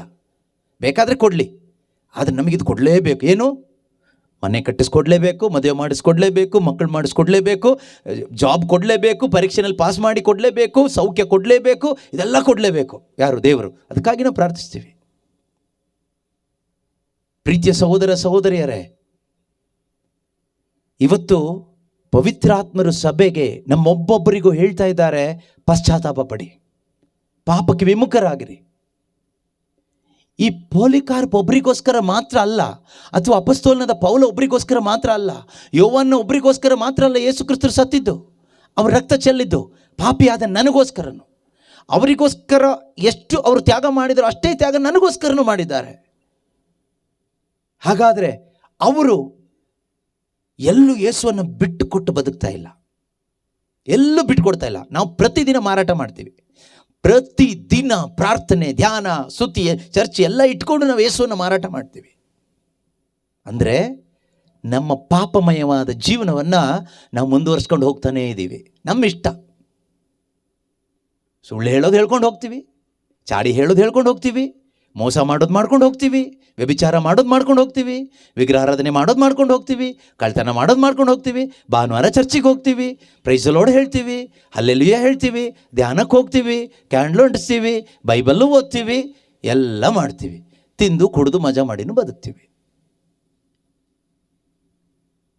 ಈ ರೀತಿಯ ಒಂದು ದೇವರಿಗೆ ವಿರುದ್ಧವಾದ ಜೀವನವನ್ನು ನಾವು ಜೀವಿಸ್ತಾ ಇದ್ದರೆ, ಪ್ರೀತಿಯ ಸಹೋದರ ಸಹೋದರಿಯರೇ, ನಮ್ಮ ಜೀವಿತದಲ್ಲಿ ದೇವರ ಸಾನ್ನಿಧ್ಯ ಅನುಭವಿಸ್ಲಿಕ್ಕೆ ಆಗೋದಿಲ್ಲ. ನೋಡಿ, ದೇವರು ಎಚ್ಚರಿಕೆ ಕೊಟ್ಟರೂ ಕೂಡ ಮನುಷ್ಯ ಎಚ್ಚೆತ್ಕೊಳ್ತಾ ಇಲ್ಲ. ಇದು ಕೇವಲ ಹಳೆ ಒಡಂಬಡಿಕೆಯಲ್ಲಿ ನಡೆದ ಘಟನೆ ಅಲ್ಲ. ಹೊಸ ಒಡಂಬಡಿಕೆಯಲ್ಲೂ ಪ್ರಾರಂಭದಲ್ಲಿ ದೇವರು ಎಚ್ಚರಿಸ್ತಾ ಇದ್ದಾರೆ. ಎಫೆಸ ಸಭೆ ಯೌವನರಿಗೆ ದರ್ಶನ ಕೊಟ್ಟು 7 ಸಭೆಗೆ ಸಂದೇಶ ಕೊಡುವಾಗ ಎಫೆಸದ ಸಭೆಗೆ ಏನು ಸಂದೇಶ ಕೊಡ್ತಾರೆ? ಎಫೆಸದವರಿಗೆ ಪ್ರಕಟಣಾ ಪುಸ್ತಕ 2ನೇ ಅಧ್ಯಾಯದಲ್ಲಿ 5ನೇ ವಾಕ್ಯದಲ್ಲಿ ಅಲ್ಲಿ ಹೇಳ್ತಾರೆ, ಎಫೆಸ ಸಭೆಗೆ ಹೇಳುವಂಥ ಮಾತಿದು. ಆದುದರಿಂದ ನೀನು ಹೇಗೆ ಪತನ ಹೊಂದಿದೆ ಎಂಬುದನ್ನು ಜ್ಞಾಪಿಸಿಕೊ. ಓಕೆ, ಪಶ್ಚಾತ್ತಾಪಪಟ್ಟು ಪಾಪಕ್ಕೆ ವಿಮುಖನಾಗು. ಪಾಪಕ್ಕೆ ವಿಮುಖನಾಗು. ಹಾಗಾದ್ರೆ ಪಶ್ಚಾತ್ತಾಪ ಅನ್ನೋದು ಹಳೆ ಒಡಂಬಡಿಕೆಯಲ್ಲಿ ಮಾತ್ರ ಅಲ್ಲ, ಹೊಸ ಒಡಂಬಡಿಕೆಯ ಕ್ರೈಸ್ತ ವಿಶ್ವಾಸಿಗಳಿಗೂ ಹೇಳ್ತಾ ಇದ್ದಾರೆ, ಕ್ರೈಸ್ತ ಸಭೆಗೆ ಹೇಳ್ತಾ ಇದ್ದಾರೆ. ಇದು ಎಫೆಸದ ಕ್ರೈಸ್ತ ಸಭೆಗೆ ಹೇಳ್ತಾ ಇದ್ದಾರೆ, ನೀನಿಗೆ ಪತನ ಹೊಂದಿದೀಯಾ, ಬಿದ್ದುಬಿಟ್ಟೆ. ನೀನೀಗ ಯಾಕೆ ಬಿದ್ದೆ? ವಿಗ್ರಹಾರಾಧನೆ ಮಾಡಿದೆ, ದೇವರಿಗೆ ವಿರುದ್ಧವಾಗಿ ಹೋದೆ, ಪ್ರೀತಿಯನ್ನು ಕಳ್ಕೊಂಡೆ. ಮೇಲೆ ಓದಿದ್ರೆ ಗೊತ್ತಾಗುತ್ತೆ. ಮೊದಲು ನಿನಗೆ ನನ್ನ ಮೇಲಿದ್ದ ಪ್ರೀತಿ ಈಗಿಲ್ಲ. ಅದೇ ಗೊತ್ತಾಗುತ್ತೆ. ಮೊದಲೊಂದು ಪಾಪ ಮಾಡಿದ ತಕ್ಷಣ ಏನೋ ದೊಡ್ಡ ಮಾರಕವಾದ ಏನೋ ನಿನಗಾಗಿರೋ ಥರ 10 ಗೋಳಾಡ್ತಾ ಇದ್ದೆ. ಈಗ ಪಾಪದ ಜೊತೆಯಲ್ಲಿ ಫೆಲೋಶಿಪ್ ಇಟ್ಕೊಂಡು ಹಾಲೆಲೂಯಾ ಹಲ್ಲೆಲೂಯಾ ಹಾಲೆಲೂಯಾ ಹಲ್ಲೆಲೂಯಾ, ಸಾಲದಕ್ಕೆ ಡಿಲೇನೂ ಹಾಕೊಂಡು ಆಡ್ತೀವಿ ನಾವು. Being in fellowship with sin and Satan, we sing Hallelujah, Hallelujah, Hallelujah, Hallelujah. ಮೊದಲಿದ್ದ ಪ್ರೀತಿ ಈಗ ಇಲ್ಲ. ನಿಜ ಹೇಳಬೇಕಂದ್ರೆ ಇಲ್ಲಿ ನಿಂತ್ಕೊಂಡು ಬೋಧನೆ ಮಾಡ್ಲಿಕ್ಕೆ ನನಗೂ ಯೋಗ್ಯತೆ ಇಲ್ಲ, ಹಲ್ಲೆಲೂಯಾ ಹೇಳಲಿಕ್ಕೂ ಹಾಡಲಿಕ್ಕೆ ಯಾವ ಯೋಗ್ಯತೆಯೂ ಇಲ್ಲ. ಆದರೆ ನಮಗೆ ಏನೂ ಚುಚ್ಚತಾನೇ ಇಲ್ಲ, ಯಾಕಂದರೆ ನಮ್ಮ ಹೃದಯ ಅಷ್ಟು ಕಲ್ಲಾಗಿ ಹೋಗ್ಬಿಟ್ಟಿದೆ. ಆದರೆ ದೇವರು ನನಗೂ ನಿಮಗೂ ಎಚ್ಚರಿಸ್ತಾ ಇದ್ದಾರೆ. ನಮಗೆಲ್ಲರಿಗೂ ಒಟ್ಟಾಗಿ ಸೇರಿ ದೇವರು ಮಾತಾಡ್ತಾ ಇದ್ದಾರೆ, ಎಚ್ಚರಿಸ್ತಾ ಇದ್ದಾರೆ. ಎಚ್ಚೆತ್ಕೊಂಡ್ರೆ ಒಳ್ಳೇದು. ನಾನು ನೀವು ಇಲ್ಲ, ನಾವು ಪರವಾಗಿಲ್ಲ, ನಾವು ಓಕೆ ಅಂದ್ಕೊಂಡು ಹೋದರೆ ಹಾಳಾಗಿ ಹೋಗ್ತೀವಿ. ಇಲ್ಲ, ಅದನ್ನೇ ಹೇಳ್ತಾ ಇರೋದು. ಯೇಸು ಸ್ವಾಮಿ ಏನು ಹೇಳ್ತಾ ಇದ್ದಾರೆ? ಓದ್ ನೋಡಿ. ಪಶ್ಚಾತ್ತಾಪಪಟ್ಟು ಪಾಪಕ್ಕೆ ವಿಮುಖನಾಗು. ನೀನು ಮೊದಲು ಮಾಡಿದ ಸುಕೃತ್ಯಗಳನ್ನು ಸಾಧಿಸು. ನೀನು ಪಾಪಕ್ಕೆ ವಿಮುಖನಾಗದೆ ಹೋದರೆ ಡೇಂಜರ್ ನೋಡಿ. ನೀನು ಪಾಪಕ್ಕೆ ವಿಮುಖನಾಗೋದಿಲ್ಲ ಅಂತ ಇಟ್ಕೋ. ನಾನು ನಿನ್ನ ಬಳಿಗೆ ಬಂದು, ಯೇಸು ಹೇಳೋ ಮಾತಿದು, ಯೋವನ್ ಅಲ್ಲ, ಯೇಸು ಹೇಳ್ತದೆ, ನಾನು ನಿನ್ನ ಹತ್ರ ಬರ್ತೀನಿ, ಬಂದು ನಿನ್ನ ದೀಪಸ್ತಂಭ ಲ್ಯಾಂಪ್ ಸ್ಟ್ಯಾಂಡ್, ನಿನ್ನ ದೀಪಸ್ತಂಭವನ್ನು ಅದರ ಸ್ಥಳದಿಂದ ತೆಗೆದು ಹಾಕುತ್ತೇನೆ. ಅದರ ಅರ್ಥ ಏನು? ಈ ದೀಪಸ್ತಂಭ ಏನು? ಸಭೆ. 7 ನಕ್ಷತ್ರಗಳು, 7 ದೀಪಸ್ತಂಭಗಳು, ಅದರ ಅರ್ಥ ಏನು? 7 ಸಭೆಗಳನ್ನು ಸೂಚಿಸ್ತದೆ. 7 ದೀಪಸ್ತಂಭಗಳು, 7 ನಕ್ಷತ್ರಗಳು ಆ ಸಭೆಯ ಪಾಲಕರು, ಆ ಸಭೆಯನ್ನು ನಡೆಸುವಂಥ ಎಲ್ಡರ್ಸ್, ದೂತರನ್ನು, ಲೀಡರ್ಸನ್ನು ಸೂಚಿಸ್ತದೆ. ಇಲ್ಲಿ ಎಫೆಸ ಸಭೆಯ ಲೀಡರ್ಗೆ ಹೇಳ್ತಾ ಇದ್ದಾರೆ ಈ ಸಂದೇಶ, ಸಭೆಗೂ ಸಭೆಯ ಲೀಡರ್ಗೂ. ನಿನ್ನ ಸಭೆ ಏನಿದೆಯೋ ಎಫಿಷಿಯನ್ ಚರ್ಚ್ ಇಲ್ಲಿ ಇರೋದಿಲ್ಲ. It won't be there. European ಕಂಟ್ರಿಗೆ ಆಗಿರೋದು ಅದೇ. ಹಿಂದೆ ಚರ್ಚ್ ಇತ್ತು, ಈಗ ಏನಾಗಿದೆ? ಮಸ್ಜಿದ್ ಆಗಿದೆ. ಈಗೇನಾಗಿದೆ? ಬಾರ್ ಆಗಿದೆ, ಥಿಯೇಟರ್ ಆಗಿದೆ, ಸೂಪರ್ ಮಾರ್ಕೆಟ್ ಆಗಿದೆ. ದೇವರ ಸಾನ್ನಿಧ್ಯ ಹೋದ್ಮೇಲೆ ಸೂಪರ್ ಮಾರ್ಕೆಟೇ ಆಗೋದು. ಯೇಸು ಹೇಳ್ತಾರೆ, ನನ್ನ ಪಿತನ ಆಲಯವನ್ನು ಸಂತೆ ಮಾಡಬೇಡಿ, ಮಾರ್ಕೆಟ್ ಪ್ಲೇಸ್ ಮಾಡಬೇಡಿ ಅಂತ. ನಾವು ನಮ್ಮ ಈ ದೇಹವನ್ನು ಮಾರ್ಕೆಟ್ ಪ್ಲೇಸ್ ಮಾಡಿಬಿಟ್ಟಿದೆ. ಎಲ್ಲ ಸಿಗುತ್ತಿಲ್ಲಿ, ಸೂಪರ್ ಮಾರ್ಕೆಟ್ ಥರ ನಮ್ಮ ಒಳಗಡೆ ಎಲ್ಲ ಇದೆ. ಯೇಸು ಎಲ್ಲಿದ್ದಾರೆ ಕೇಳಿದ್ರೆ ಹೊರಗಡೆ ಇದ್ದಾರೆ. ಎಫೆಸ ಸಭೆಯಲ್ಲಿ ಎಲ್ಲಿದ್ರು ಯೇಸು? ಹೊರಗಡೆ ಇದ್ದು ತಟ್ತಾ ಇದ್ದಾರೆ ಬಾಗಿಲು. ಹಾಗೆ ನಮ್ಮಲ್ಲೂ ಎಷ್ಟೋ ಜನರ ಜೀವನದಲ್ಲಿ ಯೇಸು ಹೊರಗಡೆ ಇದ್ದು ಇವತ್ತು ತಟ್ತಾ ಇದ್ದಾರೆ ವಾಕ್ಯದ ಮುಖಾಂತರ. ಕೇಳುವುದಕ್ಕೆ ಕಿವಿಯುಳ್ಳವನು ಕೇಳಿಸ್ಕೊಳ್ಳಿ ಅಂತ ಹೇಳ್ತಾರೆ ಅಧ್ಯಾಯದ ಕೊನೆಯಲ್ಲಿ. ಇಲ್ಲಿ ಆ ಸಭೆಯ ಲೀಡರ್ಗೆ ಹೇಳ್ತಾ ಇದ್ದಾರೆ ಏನಂತ, ದೀಪಸ್ತಂಭವನ್ನು ಅಲ್ಲಿಂದ ತೆಗೆದು ಹಾಕ್ತೀನಿ. I will remove that lamp stand. ಅಲ್ಲಿ ಮತ್ತೆ ಸಭೆನೇ ಇರೋದಿಲ್ಲ. ಯೇಸು ಅವತ್ತು ಎಚ್ಚರಿಕೆ ಕೊಟ್ಟರು, ಕರೆಕ್ಟ್, ಎಚ್ಚೆತ್ಕೊಳ್ಳಿಲ್ಲ. ಇವತ್ತು ಎಫೆಸ ಸಭೆ ಇಲ್ಲ, ಅಲ್ಲಿ ಬೇರೆ ಯಾರು ಬಂದು ಸೇರ್ಕೊಂಡಿದ್ದಾರೆ. ಪಿಶಾಚಿಯ ಸಾಮ್ರಾಜ್ಯ ಇದೆ. ಯೇಸುವಿನ ಮಾತಿಗೆ ಬೆಲೆ ಕೊಟ್ಟಿಲ್ಲ. ಹೊಸ ಒಡಂಬಡಿಕೆಯ ಪ್ರಾರಂಭದ ಕ್ರೈಸ್ತ ಸಭೆಗಳಲ್ಲಿ ಕೆಲವು ಸಭೆಗಳು ಈ ಪ್ರಕಟಣಾ ಪುಸ್ತಕದಲ್ಲಿ 7 ಸಭೆಗಳಿಗೆ ಯೇಸು ಸ್ವಾಮಿ 7 ಸಾರಿ 7 times he is preaching the same message, repent repent repent. ಮಾನಸಾಂತರ ಪಡಿ, ಮಾನಸಾಂತರ ಪಡಿ, ಮಾನಸಾಂತರ ಪಡಿ, ಮಾನಸಾಂತರ ಪಡಿ. ಪಾಪಕ್ಕೆ ವಿಮುಖರಾಗಿ ದೇವ್ರ ಕಡೆಗೆ ತಿರ್ಕೊಳ್ಳಿ, ಪಾಪಕ್ಕೆ ವಿಮುಖರಾಗಿ ದೇವ್ರ ಕಡೆಗೆ ತಿರ್ಕೊಳ್ಳಿ. 7 ಸಭೆಗಳಿಗೂ ಅಥವಾ 7 ಸಾರಿ 7 ಸಭೆಗಳಿಗೆ ಕೊಟ್ಟ ಸಂದೇಶದಲ್ಲಿ 7 times is repeating the message of repentance. ಅದರ ಅರ್ಥ ನಮ್ಮ ಜೀವಿತದಲ್ಲಿ ದೇವರು ಮತ್ತೆ ಮತ್ತೆ ಮತ್ತೆ ಬಯಸ್ತಾ ಇರೋದು ನನ್ನ ನಿನ್ನ ಮಾನಸಾಂತರ. ನನ್ನ ನಿನ್ನ ಕಾಣಿಕೆ ಅಲ್ಲ, ನನ್ನ ನಿನ್ನ ಪ್ರಾರ್ಥನೆ ಅಲ್ಲ, ನನ್ನ ನಿನ್ನ ಉಪವಾಸ ಅಲ್ಲ, ದಾನ ಧರ್ಮ ಅಲ್ಲ, ಚರ್ಚ್ ಅಟೆಂಡೆನ್ಸ್ ಅಲ್ಲ, ಪ್ರೈಸ್ ಅಲೋಡ್ ಅಲ್ಲ, ಹಲ್ಲೆಲೂಯಾ ಅಲ್ಲ, ರಿಟ್ರೀಟ್ ಅಲ್ಲ, ಇದು ಯಾವುದೂ ಅಲ್ಲ. ರಿಪೆಂಟೆನ್ಸ್, ದೇವರ ಕಡೆಗೆ ಮನ ತಿರುಗೋದು, ದೇವರ ಕಡೆಗೆ ತಿರುಗೋದು. ಈ 777 ಅನ್ನೋದು ಒಂದು ಪೂರ್ಣ ನಂಬರ್ ಅಂತ ನಾವು ಹೇಳ್ತೀವಿ. ಅದು ಯಾಕೆ ಏನು ನನ್ನ ಕೇಳಿಬಿಡಿ, ನನಗೆ ಗೊತ್ತಿಲ್ಲ. ಓಕೆ, ಸೊ ಪರ್ಫೆಕ್ಟ್ ನಂಬರ್ ಅಂತ ಅಥವಾ ಗಾಡ್ಸ್ ನಂಬರ್ ಅಂತ. ಮೇ ಬಿ ದೇವರು 7 ದಿನದಲ್ಲೆಲ್ಲ ಸೃಷ್ಟಿ ಮಾಡಿ 7ನೇ ದಿನ ವಿಶ್ರಾಂತಿ ತೆಗೆದುಕೊಂಡಿದ್ದಕ್ಕೆ ಇರ್ಬೋದು. Whatever it is, 7 times ಮಾನಸಾಂತರದ ಬಗ್ಗೆನೂ ರಿಪೀಟೆಡ್ ಆಗಿ 7 ಸಭೆಗಳಲ್ಲಿ ಹೇಳಿದ್ದಾರೆ. ಅಂದರೆ God wants a perfection. Through that repentance God is expecting a perfect heart. Perfect heart ಅಂದರೆ ಯಾವುದು? A heart seeking God always. ಯಾವಾಗಲೂ ದೇವರನ್ನೇ ಬಯಸುವ ಒಂದು ಹೃದಯ, ದಾವೀದನ ಹೃದಯದ ಹಾಗೆ.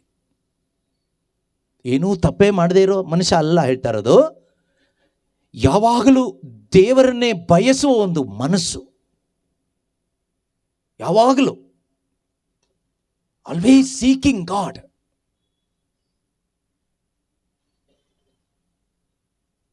ಅದೇ ನಿಜವಾದ ಮಾನಸಾಂತರದ ಹೃದಯ. ಅಂದರೆ ನಾವು ದೇವ್ರನ್ನ ಹುಡ್ಕೋದು ಯಾವಾಗ? ಕಷ್ಟ ಬಂದಾಗ, ಭಾನುವಾರ ಆದಾಗ. ಅಲ್ಲಿ ದೇವ್ರನ್ನ ಎಷ್ಟು ಜನ ಹುಡುಕ್ತೀವೋ ಗೊತ್ತಿಲ್ಲ, ಸಾಂಪ್ರದಾಯಿಕವಾಗಿ ಹೋಗಿ ಬರ್ತೀವಿ. ಇಲ್ಲಿ ಒಳಗಡೆ ಹಾರ್ಟಿಂದ ಹೋಗಬೇಕಲ್ಲ, ಹೃದಯ. ಸಮಸ್ಯೆ ಬಂದಾಗ, ರೋಗ ಬಂದಾಗ, ಸಾಲ ಆದಾಗ, ಮದುವೆ ಆಗದೇ ಇದ್ದಾಗ, ಮಕ್ಕಳಾಗದೇ ಇದ್ದಾಗ, ಜೀವನದಲ್ಲಿ ತುಂಬ ನೊಂದು ಹೋದಾಗ, ಬೆಂದು ಹೋದಾಗ ದೇವ್ರನ್ನ ಹುಡುಕ್ತೀವಿ. ಅದು ರೋಗಿಗಳು ಡಾಕ್ಟ್ರನ್ನ ಹುಡುಕೋತಾರೆ, ಎಲ್ಲರೂ ಹುಡುಕ್ತಾರೆ. ಅದರಲ್ಲೇನು ವಿಶೇಷತೆ ಇಲ್ಲ. ಅದರಲ್ಲಿ ದೈವ ಸಾನ್ನಿಧ್ಯ ಅಲ್ಲ ಸಿಗೋದು. ನೀವೇನು ಹುಡುಕ್ತಿರೋ ಅದು ಸಿಗ್ಬೋದು, ಸಿಕ್ಕಿನೂ ಪ್ರಯೋಜನ ಇಲ್ಲ. ಆದರೆ ದೇವರೇ, ನನ್ನಲ್ಲಿ ಪಾಪ ಇದೆ, ನಾನು ಪಾಪ ಮಾಡಿದ್ದೇನೆ, ನನಗೆ ನೀನು ಬೇಕು, ನಿನ್ನ ಸಾನ್ನಿಧ್ಯ ಬೇಕು. ನಿನ್ನ ಸಾನ್ನಿಧ್ಯ ಈಗ ಶತ್ರುವಶವಾಗಿದೆ, ನಿನ್ನ ಸಾನ್ನಿಧ್ಯವನ್ನು ನಾನು ಕಳ್ಕೊಂಡಿದ್ದೀನಿ. I need your presence back Lord. ನಿನ್ನ ಸಾನ್ನಿಧ್ಯ ನನಗೆ ಬೇಕು. ನಿನ್ನ ಸಾನ್ನಿಧ್ಯ ಇಲ್ಲದೆ ಒಂದು ದಿನಾನೂ ನನ್ನ ಜೀವನ ಹೋಗಬಾರ್ದು ಅಂತ ಆಸೆ ಪಡಬೇಕು. ಮೊದಲಿದ್ದ ಪ್ರೀತಿ ಈಗ ಇಲ್ಲ ಅಂತ ದೇವರು ಹೇಳಿದರು ಎಫೆಸ ಸಭೆಗೆ. ಮೊದಲು ನಿನಗೆ ಯಾರು ಸಾಕಾಗಿತ್ತು? ಏಸು ಸಾಕು ನನಗೆ, ಏಸು ಸಾಕು ನನಗೆ. ಹೃದಯದಲ್ಲಿತ್ತು, ಬಾಯಲ್ಲಿರಲಿಲ್ಲ. ಈಗೆಲ್ಲಿದೆ? ಬಾಯಲ್ಲಿದೆ, ಹೃದಯದಲ್ಲಿಲ್ಲ. ಸುಣ್ಣ ಬಳಿ ಸಮಾಧಿಗಳಾಗ್ಬಿಟ್ಟಿದ್ದೀವಿ. ಈಗ ಬಾಯಲ್ಲಿ ಏಸು ಸಾಕು ನನಗೆ, ನಿನ್ನ ಬಿಟ್ಟರೆ ಯಾರೂ ಇಲ್ಲ ಏಸಪ್ಪ. ಆಗ ಬಾಯಲ್ಲಿ ಬರ್ತಾ ಇರಲಿಲ್ಲ, ಇಲ್ಲಿತ್ತು. ಈಗ ಇಲ್ಲಿಲ್ಲ, ಇಲ್ಲಿದೆ.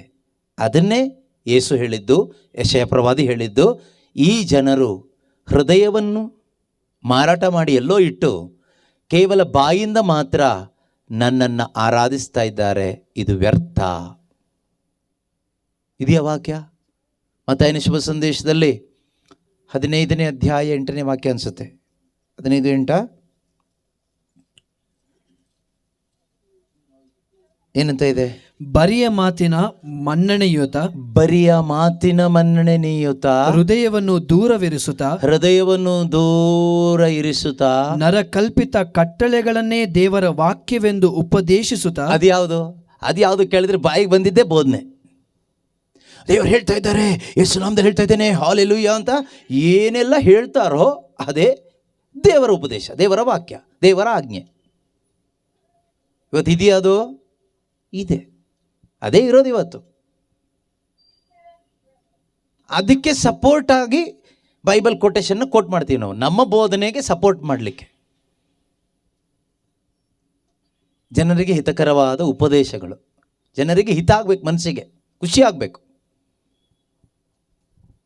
ಹೃದಯವನ್ನು ದೂರವಿರಿಸುತ್ತಾ, ಮಾತಿನ ಮನ್ನಣೆ ನೀಯುತ್ತಾ, ನರಕಲ್ಪಿತ ಕಟ್ಟಳೆಗಳನ್ನೇ ದೇವರ ವಾಕ್ಯ ಎಂದು ಉಪದೇಶಿಸುತ್ತಾ. ಈ ಜನರನಿಗೆ ಮಾಡುವ ಆರಾಧನೆ ವ್ಯರ್ಥ, ಈ ಜನರು ನನಗೆ ಮಾಡುವ ಆರಾಧನೆ ವ್ಯರ್ಥ ಎಂದರು ದೇವರು. ವ್ಯರ್ಥ. ನಮ್ಮಲ್ಲಿ ಎಷ್ಟೋ ಜನ ವ್ಯರ್ಥ ಆರಾಧನೆ ಮಾಡ್ತಾ ಇದ್ದೀವಿ. ವ್ಯರ್ಥ ಆರಾಧನೆ. ಕೆಲವರು ನಾವು 1 ಗಂಟೆ ಆರಾಧನೆ ಮಾಡ್ತಾ ಇದ್ದೀವಿ. ಇವತ್ತು ನಾವು ಫಾಸ್ಟಿಂಗ್ ಆರಾಧನೆ ಮಾಡ್ತಾ ಇದ್ದೀವಿ.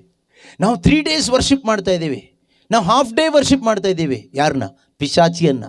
ದೇವರಿಗೆ ಹೋಗಲ್ಲ ಅದು. ಬರಿಯ ಮಾತು, ಹೃದಯ ದೂರ, ಹೃದಯದಲ್ಲಿ ದೈವ ಭಯ ಇಲ್ಲ, ದೈವ ಭಕ್ತಿ ಇಲ್ಲ, ಪಶ್ಚಾತ್ತಾಪ ಇಲ್ಲ, ದೀನತೆ ಇಲ್ಲ, ದೇವರಿಗಾಗಿ ಬದುಕಬೇಕು ಎಂಬ ಒಂದು ತವಕ ಇಲ್ಲ. ಬರೀ ಸುಖವಾಗಿರ್ಬೇಕು. ದೇವರೇ ಸುಖವಾಗಿಡಪ್ಪ ಅಷ್ಟೇ ಪ್ರಾರ್ಥನೆ. ದೇವರೇ ನಿನ್ನ ಮಹಿಮೆಗಾಗಿ ನಾನು ಬದುಕಬೇಕಪ್ಪ, ನಿನ್ನ ಮಹಿಮೆಗಾಗಿ ನಾನು ಉಪಯೋಗ ಆಗಬೇಕಪ್ಪ. ನನ್ನ ಕೈ ಕಾಲುಗಳು ಕೊಟ್ಟಿದ್ದು ನೀನು, ಇದು ನಿನ್ನ ಮಹಿಮೆಗಾಗಿ ಉಪಯೋಗ ಆಗಬೇಕಪ್ಪ. ನನಗೆ ಜ್ಞಾನ, ಬುದ್ಧಿ, ಅರಿವು, ತಿಳುವಳಿಕೆ ಕೊಟ್ಟಿದ್ದು ನೀನು, ಇದು ಪೂರ್ತಿ ನಿನ್ನ ಮಹಿಮೆಗಾಗಿ ಉಪಯೋಗ ಆಗಬೇಕಪ್ಪ. ನನಗೆ ಸೌಂದರ್ಯ ಕೊಟ್ಟಿದ್ದು ನೀನು, ಶಕ್ತಿ ಕೊಟ್ಟಿದ್ದು ನೀನು, ಆರೋಗ್ಯ ಕೊಟ್ಟಿದ್ದು ನೀನು, ಇದು ನಿನ್ನ ಮಹಿಮೆಗಾಗಿ ಉಪಯೋಗ ಆಗಬೇಕಪ್ಪ. ಆಸೆ ಪಡ್ತೀವಾ? ಅಥವಾ ದೇವರೇ ನನ್ನ ಮಹಿಮೆಗಾಗಿ ಇದನ್ನು ಕೊಡು. ಎಲ್ಲರೂ ಮನೆ ಕಟ್ಬಿಟ್ರು, ನಾನು ಕಟ್ಟಿಲ್ಲ, ನನಗೊಂದು ಮನೆ ಕೊಡು. ಯಾರ ಮಹಿಮೆಗಾಗಿ? ನನ್ನ ಮಹಿಮೆಗಾಗಿ ಅಲ್ವಾ? ನಾವು ನಮ್ಮ ಮಹಿಮೆಗಾಗಿ ಎಷ್ಟೋ ಕೇಳ್ಕೊಳ್ತೀವಿ ದೇವರ ಹತ್ರ, ಕೊಡಿ ಅಂತ. ದೇವರ ಮಹಿಮೆಗಾಗಿ ದೇವರೇ ನನ್ನನ್ನು ತಗೋ ಅಂತ ಕೊಡ್ತೀವಾ? Give yourself to God today. ಇವತ್ತು ದೇವರಿಗೆ ಕೊಡು ನಿನ್ನನ್ನು. ನೀನು ನಿನ್ನ ಸ್ವಂತ ಸೊತ್ತಲ್ಲ, ನೀನು ಕ್ರಯಕ್ಕೆ ಕೊಳ್ಳಲಾದವಳು. You are not your own. You are God's portion. ನೀನು ದೇವರ ಸೊತ್ತು. ದೇವರ ಸೊತ್ತನ್ನು ನೀನು ಇಟ್ಕೊಂಡು ಆಟ ಆಡಬೇಡ. ದೇವರ ಸೊತ್ತನ್ನು, ಇನ್ನೊಬ್ಬರ ಸೊತ್ತನ್ನು ನೀನು ಇಟ್ಕೊಂಡು ನೀನು ಇಷ್ಟ ಬಂದಂಗೆ ಮಾಡಿದರೆ ಅವ್ರು ಏನು ಮಾಡ್ತಾರೆ? ಕಂಪ್ಲೇಂಟ್ ಕೊಡ್ತಾರೆ, ಅಥವಾ ಹೊಡಿತಾರೆ, ಬಡಿತಾರೆ, ಸಾಯಿಸ್ತಾರೆ. ಆದರೆ ದೇವರ ಸೊತ್ತನ್ನು ನೀನು ಇಟ್ಕೊಂಡು ಇಷ್ಟ ಬಂದಾಗೆ ಮಾಡಿದರೆ ದೇವರು ಸುಮ್ಮನೆ ಇರ್ತಾರ? ಆದರೂ ದೇವರು ಕರುಣಾಮಯಿ ಇವತ್ತು ಚಾನ್ಸ್ ಕೊಡ್ತಾ ಇದ್ದಾರೆ, ನನಗೂ ನಿಮಗೂ, ನಮ್ಮೆಲ್ಲರಿಗೂ ಚಾನ್ಸ್ ಕೊಡ್ತಾ ಇದ್ದಾರೆ. ಮಾನಸಾಂತರ ಪಡಿ. ಈ ಪ್ರಕಟಣಾ ಪುಸ್ತಕದ ಕೊನೆಯಲ್ಲಿ, ಪ್ರಕಟಣಾ ಪುಸ್ತಕ ಇದ್ದಿದ್ದು ತುಂಬ ಒಳ್ಳೆಯದಾಯ್ತು ಬೈಬಲಲ್ಲಿ, ಇಲ್ಲ ಅಂದಿದ್ರೆ ತುಂಬ ಕಷ್ಟ ಇತ್ತು. ಯಾಕೆ ಅಂತ ಮುಂದೆ ಯಾವತ್ತಾದರೂ ಹೇಳೋಣ, ಈಗ ಬೇಡ. ಅದರಲ್ಲಿ ಕೊನೆಯ ಅಧ್ಯಾಯ 22ನೇ ಅಧ್ಯಾಯದಲ್ಲಿ 10ರಿಂದ ಇರತಕ್ಕಂಥ ವಾಕ್ಯ. ಕೊನೆಯಲ್ಲಿ ಯೇಸು ಸ್ವಾಮಿ ಈ ಜಗತ್ತಿನ ಎಲ್ಲ ಸಭೆಗಳಿಗೂ ಅಥವಾ ಕ್ರೈಸ್ತರಿಗೂ, ಕ್ರಿಶ್ಚಿಯನ್ ಎಂದು ಹೇಳಿಕೊಳ್ಳುವ, ಕನ್ಫೆಸ್ ಮಾಡುವ ಅಥವಾ ಡಿಕ್ಲೇರ್ ಮಾಡುವ ಪ್ರತಿಯೊಬ್ಬರಿಗೂ ಹೇಳುವಂಥ ಸಂದೇಶ ಇದು. ಆಯಿತಾ? ಇದಲ್ಲದೆ ಆತನು ನನಗೆ, ಈ ಪುಸ್ತಕದಲ್ಲಿ ಬರೆದಿರುವ ಪ್ರವಾದನ ವಾಕ್ಯಗಳಿಗೆ ಮುದ್ರೆ ಹಾಕಿ ಮುಚ್ಚಿಡಬೇಡ, ಇವು ನೆರವೇರುವ ಕಾಲವು ಸಮೀಪಿಸಿತು. ದಾನಿಯೇಲನಿಗೆ ದೇವದೂತರು ಸಂದೇಶ ಕೊಟ್ಟೇನು ಹೇಳ್ತಾರೆ? ದೇವರು ಏನು ಮಾತಾಡ್ತಾರೆ? ದಾನಿಯೇಲನಿಗೆ ಹೇಳ್ತಾರೆ ದೇವರು, ಇದು ಮುಚ್ಚಿಡು, ಟೈಮ್ ಬಂದಾಗ ನಾನು ಹೇಳ್ತೀನಿ, ಅಲ್ಲಿವರೆಗೆ ಮುಚ್ಚಿಡು. ಈಗ ಟೈಮ್ ಬಂದಿದೆ, ಇದೇ ಟೈಮ್. ಆಯಿತಾ? ನಾಳೆ ಅಲ್ಲ. This is the time of our salvation. ಇದು ನಮ್ಮ ರಕ್ಷಣೆಯ ಸಮಯ. ನಾಳೆ ಬರುತ್ತೆ ಅಂತ ಕಾಯ್ತಾ ಇದ್ರೆ ಫೂಲಿಶ್ನೆಸ್, ಅದು ಮೂರ್ಖತನ. ನಾಳೆ ಅಲ್ಲ, ಈಗ ಟೈಮ್ ಬಂದಿದೆ. ಈ ವಾಕ್ಯ ಆಲಿಸ್ತಾ ಇರುವಾಗ ಟೈಮ್ ಬಂದಿದೆ. ಈ ಪುಸ್ತಕದಲ್ಲಿ ಬರೆದಿರುವ ಪ್ರವಾದನ ವಾಕ್ಯಗಳಿಗೆ ಮುದ್ರೆ ಹಾಕಿ ಮುಚ್ಚಿಡಬೇಡ, ಇವುಗಳು ನೆರವೇರುವ ಕಾಲ ಸಮೀಪಿಸಿತು. ಏನಂತ ಹೇಳ್ತಾರೆ ಯೇಸು ಸ್ವಾಮಿ? ನೋಡೋಣ. ಅಕ್ರಮಿಯು ತನ್ನ ಅಕ್ರಮವನ್ನು ಮುಂದುವರಿಸಲಿ. ಯಾರ್ಯಾರು ಏನೇನು ಮಾಡ್ತಾ ಇದ್ದಾರೋ ಕೆಟ್ಟದ್ದು ಮಾಡ್ಕೊಂಡು ಹೋಗಲಿ, ನೀನು ನೋಡಬೇಡ. ನೀನು ಅದ್ರ ಬಗ್ಗೆ ತಲೆ ಕೆಡಿಸ್ಕೋಬೇಡ. ಅವ್ರು ಹಾಗೆ ಇವ್ರು ಹೀಗೆ ಅಂತ ಹೇಳಬೇಡ. ಅಯ್ಯೋ ಅವ್ರು ಪ್ರೇಯರ್ ಮಾಡೋರು ಹಾಗಿದಾರಲ್ಲ, ಅವ್ನು ಮಾಡ್ಕೊಂಡು ಹೋಗಲಿ. ಅಯ್ಯೋ ಅಲ್ಲಿ ಪಾಸ್ಟರ್ ಹಾಗೆ ಮಾಡ್ತಾರಲ್ಲ ಅವ್ರು ಮಾಡ್ಕೊಂಡು ಹೋಗಲಿ, ಅಯ್ಯೋ ಈ ಫಾದರ್ಸ್ಗಳು ಹೇಗಿದ್ದಾರಲ್ಲ ಅವ್ರು ಹಾಗಿರಲಿ, ಯಾರು ಹೇಗಾದರೂ ಇದ್ಕೊಳ್ಳಿ, ಅವರು ಕ್ರಿಶ್ಚಿಯನ್ ಫ್ಯಾಮಿಲಿ ಹಾಗಿದ್ದಾರಲ್ಲ ಅವ್ರು ಹಾಗೆ ಇರಲಿ, ಯಾರು ಹೇಗಾದರೂ ಇದ್ರಲಿ, ಅಕ್ರಮಿಯು ತನ್ನ ಅಕ್ರಮವನ್ನು ಮುಂದುವರಿಸಲಿ, ಲೆಟ್ ಹಿಮ್ ಕಂಟಿನ್ಯೂ. ಅಶುದ್ಧನು ತನ್ನ ಅಶುದ್ಧತೆಯಲ್ಲಿ ಮುಂದುವರಿಯಲಿ, ಸಜ್ಜನನು ತನ್ನ ಸನ್ನಡತೆಯಲ್ಲೇ ನಿರತನಾಗಿರಲಿ, ಪವಿತ್ರನು ತನ್ನ ಪಾವಿತ್ರ್ಯತೆಯನ್ನು ಹೆಚ್ಚಿಸಿಕೊಳ್ಳಲಿ. ಪವಿತ್ರತೆ, ಮನಸ್ಸು, ಶರೀರ ಇದೆಲ್ಲ ಮಾಲಿನ್ಯವಾಗದ ಹಾಗೆ ನೋಡ್ಕೋಬೇಕು. ನಾವೆಷ್ಟು ಸ್ನಾನ ಮಾಡಿ ಮೇಕಪ್ ಎಲ್ಲ ಮಾಡಿ ಬೇರೆಯವ್ರ ಮುಂದೆ ಚೆನ್ನಾಗಿ ಕಾಣಬೇಕು ಅಂತ ಒಳ್ಳೆ ಬಟ್ಟೆ ಎಲ್ಲ ಕಾಸ್ಟ್ಲಿ ಬಟ್ಟೆ ಎಲ್ಲ ಹಾಕಿ ಕಾಸ್ಟ್ಲಿ ಮೇಕಪ್ ಎಲ್ಲ ಮಾಡಿ ಬರ್ತೀವಿ. ತಪ್ಪಂತ ನಾನು ಹೇಳ್ತಾ ಇಲ್ಲ, ಅದು ನಿಮ್ಮ ಸ್ವಾತಂತ್ರ್ಯಕ್ಕೆ ಬಿಟ್ಟಿದ್ದು, ನಿಮ್ಮ ಇಷ್ಟ. ಆದರೆ ದೇವರ ಮುಂದೆ ನಾವು ಅದೇ ರೀತಿ ಸುಂದರವಾಗಿ ಬೆಳ್ಳಗೆ ನೀಟಾಗಿ ಕೊಳೆ ಇಲ್ಲದೆ ಕಾಣಿಸ್ಕೋಬೇಕು ಅಂತ ಆಸೆ ಪಡಬೇಕು ಪ್ರತಿದಿನ. ಶರೀರದ ಮಾಲಿನ್ಯ, ಮನಸ್ಸಿನ ಮಾಲಿನ್ಯ ಅದೆಲ್ಲ ಇದೆ. ಎಷ್ಟೋ ಈ ರೀತಿ ಮಲಿನತೆಗೆ ನಮ್ಮ ಈ ಶರೀರವನ್ನು ಮನಸ್ಸನ್ನು ನಾವು ಬಿಟ್ಟುಕೊಟ್ಟು ಅಲ್ಲೆಲ್ಲೂ ಪ್ರೈಸ್ ರೋಡ್, ಅಲ್ಲೆಲ್ಲೂ ಪ್ರೈಸ್ ರೋಡ್, ಚರ್ಚಿಗೆ ಹೋಗೋದು, ಪರಮಪ್ರಸಾದ ಸ್ವೀಕಾರ ಮಾಡೋದು ಎಲ್ಲ ಮಾಡ್ತಾ ಇದ್ದೀವಿ. ದೇವರು ಹೇಳ್ತಾರೆ, ಪವಿತ್ರನು ತನ್ನ ಪವಿತ್ರತೆಯನ್ನು ಹೆಚ್ಚಿಸಿಕೊಳ್ಳಲಿ. ಯೇಸುಸ್ವಾಮಿ ನುಡಿಯುವುದನ್ನು ಕೇಳು, ಇಗೋ ನಾನು ಬೇಗನೆ ಬರುತ್ತೇನೆ, ಇಗೋ ನಾನು ಬೇಗನೆ ಬರುತ್ತೇನೆ. ಪ್ರತಿಯೊಬ್ಬನಿಗೂ ಅವನವನ ಕೃತ್ಯಗಳಿಗೆ ತಕ್ಕಂತೆ ಕೊಡಲಾಗುವ ಪ್ರತಿಫಲವು ನನ್ನ ಕೈಯಲ್ಲಿದೆ. ಆಟ ಆಡಬೇಡಿ. ಕ್ರಿಶ್ಚಿಯನ್ಸ್ ಅಂತ ಹೇಳ್ಕೊಂಡು ಇಷ್ಟ ಬಂದಾಗೆ ಬದುಕಬೇಡಿ. ನೀನು ಕ್ರೈಸ್ತನೇ, ನೀನು ನಿನ್ನ ಸೊತ್ತಲ್ಲ, ನೀನು ದೇವರ ಸೊತ್ತು. ದೇವರ ಸೊತ್ತನ್ನು ನಿನ್ನ ಕೈಗೆ ದೇವರು ಕೊಟ್ಟಿದ್ದಾರೆ. ಯಾಕೆ ಗೊತ್ತಾ? ನೀನು ಅವ್ರನ್ನ ಮಹಿಮೆ ಪಡಿಸ್ಲಿಕ್ಕೆ, ಬೇರೆ ಯಾವುದಕ್ಕೂ ಅಲ್ಲ. ನೀನು ದೇವರು ಯಾರು ಅಂತ ತೋರಿಸ್ಕೊಡ್ಬೇಕು ಈ ಲೋಕದಲ್ಲಿ. ಹೇಗೆ? ಪ್ರೀತಿಯಲ್ಲಿ, ಪರಿಶುದ್ಧತೆಯಲ್ಲಿ ಜೀವಿಸಬೇಕು, ಪವಿತ್ರಾತ್ಮನ ಅಭಿಷೇಕದಲ್ಲಿ ಜೀವಿಸಬೇಕು. ಬಿಷಪ್ ಪಾಲಿಕಾರ್ಪ್ ತೋರಿಸ್ಕೊಟ್ರು, ನನ್ನ ದೇವರು ಯಾರು? ನಂಬಿಗಸ್ತರು. ನನ್ನ ದೇವರು ಯಾರು? ಸರ್ವಶಕ್ತರು. ನನ್ನ ದೇವರು ಯಾರು? ನೀತಿವಂತರು. ನನ್ನ ದೇವರು ಯಾರು? ಸಹನಾಶಕ್ತಿಯನ್ನು ಕೊಡುವವರು. ಅವರು ಸಾಯೋಕ್ಕಿಂತ ಮುಂಚೆ ಅವ್ರನ್ನ ಹಿಡ್ಕೊಂಡು ಹೋಗ್ಲಿಕ್ಕೆ ಬಂದವರಿಗೆ ಅವ್ರು ಏನು ಮಾಡ್ತಾರೆ ಗೊತ್ತಾ? ಅವ್ರು ಸುಮಾರು ಕಡೆ ತಪ್ಪಿಸ್ಕೊಂಡು ದೇವರ ಆತ್ಮ ಅವ್ರನ್ನ ಕರ್ಕೊಂಡು ಹೋದ್ರು. ಅದ್ರ ಲಾಸ್ಟಿಗೆ ಅವರು ಹಿಡ್ಕೊಂಡು ಹೋಗ್ಲಿ ಅಂತ ಬಿಟ್ಟರು. ಅವ್ರನ್ನ ಹಿಡ್ಕೊಂಡು ಹೋಗ್ಲಿಕ್ಕೆ ಬಂದವರಿಗೆ ಅವ್ರು ಊಟ ಕೊಟ್ಬಿಟ್ಟು ಹೇಳ್ತಾರೆ, ಊಟ ನಾಷ್ಟ ಎಲ್ಲ ಕೊಟ್ಬಿಟ್ಟು ನೀವು ಚೆನ್ನಾಗಿ ಊಟ ಮಾಡಿ ಫಸ್ಟ್. ಯಾಕೆ ಗೊತ್ತಾ? ನನ್ನ 1 hour ಪ್ರಾರ್ಥನೆ ಮಾಡಬೇಕು, ಡಿಸ್ಟರ್ಬ್ ಮಾಡಬೇಡಿ, ಆಮೇಲೆ ನೀವು ನನ್ನ ಕರ್ಕೊಂಡು ಹೋಗಿ ಅಂತ. ಅವರು 1 ಗಂಟೆ ಪ್ರಾರ್ಥಿಸಿದರು, ಇಡೀ ಲೋಕಕ್ಕಾಗಿ, ಸಭೆಗಾಗಿ. ಕಾಪಾಡಿ ನನ್ನನ್ನು ಅಂತಲ್ಲ, ದೇವರೇ ನಿನ್ನ ಆತ್ಮನ ಬೆಂಕಿ ಒಬ್ಬೊಬ್ಬರ ಮೇಲೆ ಬರಬೇಕು, ಪ್ರತಿಯೊಬ್ಬರು ನಂಬಿಗಸ್ತರಾಗಿ ನಿಲ್ಲಬೇಕು. ಎಂತಹ ಸಂದರ್ಭದಲ್ಲಿ ನಿನಗಾಗಿ ಸಾಯಲಿಕ್ಕೆ, ಸ್ವಾಮಿ ನಿಷ್ಠೆಯಿಂದ ಇರಲಿಕ್ಕೆ ಬೇಕಾದ ಶಕ್ತಿ ನನ್ನ ಸಭೆಯಲ್ಲಿರುವ ಎಲ್ಲ ಮಕ್ಕಳಿಗೂ ತುಂಬಲ್ಪಡಬೇಕು. ಅಂಥ ಶಕ್ತಿಯಿಂದ ತುಂಬಿಸು ದೇವಾ ಎಂದು ಎಲ್ಲರಿಗಾಗಿ ಪ್ರಾರ್ಥಿಸಿ ಆಮೇಲೆ ಇವ್ರಿಗೆ ಹೇಳ್ತಾರೆ, ನನ್ನ ಪ್ರೇಯರ್ ಮುಗೀತು, ಕರ್ಕೊಂಡು ಹೋಗ್ರಪ್ಪ ಅಂತ. ಅವರಿಗೆ ಕರ್ಕೊಂಡು ಹೋಗೋಕ್ಕಾಗ್ತಾ ಇಲ್ಲ. ಅವ್ರು ಹೇಳ್ತಾ ಇದ್ದಾರೆ, ಈ ವಯಸ್ಸಾದ ಈ ಒಳ್ಳ ದೇವ್ರ ಥರ ಇರೋ ಮನುಷ್ಯನ ನಾವು ಸಾಯಿಸೋಕೆ ಹೇಗೆ ಕರ್ಕೊಂಡು ಹೋಗೋದು ಅಂತ. ಅಂದರೆ ಕರ್ಕೊಂಡು ಹೋಗ್ಬೇಕಾಗಿ ಬಂತು, ಇಲ್ಲಾಂದ್ರೆ ಅವ್ರ ತಲೆ ಹೋಗುತ್ತೆ. ಎಲ್ಲ ದೇವ್ರ ನಿಶ್ಚಯ. ಪ್ರೀತಿಯ ಸಹೋದರ ಸಹೋದರಿಯರೇ, ನಮಗೆ ಯಾಕೆ ಆಗ್ತಾ ಇಲ್ಲ? ಈ ಬೈಬಲ್ ಎತ್ಕೊಳ್ಳಿಕ್ಕೂ ಇದರಲ್ಲಿರೋ ವಾಕ್ಯಗಳನ್ನ ಒಬ್ರಿಗೆ ಹೇಳಲಿಕ್ಕೂ ನಮಗೆ ಯಾಕೆ ಆಗ್ತಾ ಇಲ್ಲ? ನಮಗೆ ಯಾಕೆ ಒಂದು ಸಾಕ್ಷಿ ಜೀವನ ಜೀವಿಸ್ಲಿಕ್ಕೆ ಆಗ್ತಾ ಇಲ್ಲ? ನಾವು ಕೆಲಸ ಮಾಡೋ ಜಾಗದಲ್ಲಿ, ಶಾಲೆ ಕಾಲೇಜುಗಳಲ್ಲಿ ನಾನು ಕ್ರಿಸ್ತನಿಗೋಸ್ಕರ ಇದನ್ನು ಮಾಡ್ತಾ ಇದ್ದೀನಿ, ಕ್ರಿಸ್ತನಿಗೋಸ್ಕರ ಇದನ್ನು ಬಿಡ್ತಾ ಇದ್ದೀನಿ, ಇದನ್ನು ಹೇಳಲಿಕ್ಕೆ ನಮ್ಗೆ ಆಗ್ತಾ ಇಲ್ಲ. ಧೈರ್ಯ ಇಲ್ಲ, ನಾಚಿಕೆ ಆಗ್ತಾ ಇದೆ, ಕೀಳರಿಮೆ. ನಾವು ಹೋಗಿ ಎಲ್ಲೋ ದಾರಿ ಮೇಲೆ ಹೋಗೋರು ಹಿಡ್ಕೊಂಡು ನಿಂತ್ಕೊಂಡು ಅವ್ರಿಗೆ ಏನು ಯೇಸು ಅದು ಇದು ಹೇಳು ಅಂತ ಎಲ್ಲ ಹೇಳ್ತಾ ಇರೋದು. ಇರುವ ಸ್ಥಳದಲ್ಲಿ ಎಷ್ಟು ಅವಕಾಶಗಳು ನಮ್ಗೆ ದೇವರು ಕೊಟ್ಟಿದ್ದಾರೆ ಸಾಕ್ಷಿ ಪಡಿಸ್ಲಿಕ್ಕೆ, ದೇವರನ್ನ ಸಾಕ್ಷಿ ಪಡಿಸ್ಲಿಕ್ಕೆ. ನಮ್ಮ ಕುಟುಂಬಗಳಲ್ಲಿ, ನಮ್ಮ ಸಭೆಯಲ್ಲಿ, ನಮ್ಮ ಊರಿನಲ್ಲಿ, ನಾವು ಕೆಲಸ ಮಾಡುವಂಥ ಸ್ಥಳದಲ್ಲಿ, ಪ್ರತಿಯೊಂದು ಸಂದರ್ಭದಲ್ಲಿಯೂ ದೇವರನ್ನ ಮಹಿಮೆ ಪಡಿಸಲಿಕ್ಕೆ ಅವಕಾಶ ನಮಗೆ ದೇವರೇ ಕೊಟ್ಟಿದ್ದಾರೆ, ಕೊಡ್ತಾರೆ. ಆದರೆ ನಾವು ನಮ್ಮ ಮಹಿಮೆಗಾಗಿ ಬದುಕ್ತಾ ಇದ್ದೀವಿ. ಅದರಿಂದ ನಮಗೆ ದೇವರನ್ನ ಮಹಿಮೆ ಪಡಿಸ್ಲಿಕ್ಕೆ ಆಗ್ತಾ ಇಲ್ಲ. ಇವತ್ತು ನಾವು ಮಾನಸಾಂತರ ಪಡಬೇಕು. ಯೇಸು ಹೇಳ್ತಾರೆ ಏನಂತ? ಯೇಸು ಸ್ವಾಮಿ ನುಡಿಯುವುದನ್ನು ಕೇಳು, ಈಗೋ ನಾನು ಬೇಗನೆ ಬರುತ್ತೇನೆ, ಪ್ರತಿಯೊಬ್ಬನಿಗೂ ಅವನವನ ಕೃತ್ಯಗಳಿಗೆ ತಕ್ಕಂತೆ ಕೊಡಲಾಗುವ ಪ್ರತಿಫಲವು ನನ್ನಲ್ಲೇ ಇದೆ. ಆಕಾರವು ಳಾಕಾರವು ನಾನೇ, ಆದಿಯು ಅಂತ್ಯವೂ ನಾನೇ, ಆರಂಭವು ಸಮಾಪ್ತಿಯೂ ನಾನೇ. 14ನೇ ವಾಕ್ಯ ಕೇರ್ಫುಲ್ ಆಗಿ ಕೇಳಿಸ್ಕೊಳ್ಳಿ. ತಮ್ಮ ನಿಲುವಂಗಿಯನ್ನು ತೊಳೆದು ಶುಭ್ರವಾಗಿ ಇಟ್ಟುಕೊಂಡಿರುವವರು ಭಾಗ್ಯವಂತರು. ಯಾವುದದು ನಿಲುವಂಗಿ? ಯಾವುದು? ಯೇಸು ಅಲ್ವಾ? ಯೇಸು, ರೋಬ್ ಆಫ್ ರೈಚಸ್ನೆಸ್, ನೀತಿ ಎಂಬ ನಿಲುವಂಗಿ. ಯಾವಾಗ ಸಿಕ್ತು? ಬ್ಯಾಪ್ಟಿಸಮಲ್ಲಿ, ಸ್ನಾನ ದೀಕ್ಷೆಯಲ್ಲಿ. ಇದು ಎಲ್ಲಿದೆ? ಇದು ಒಳಗಡೆ ಇದೆ,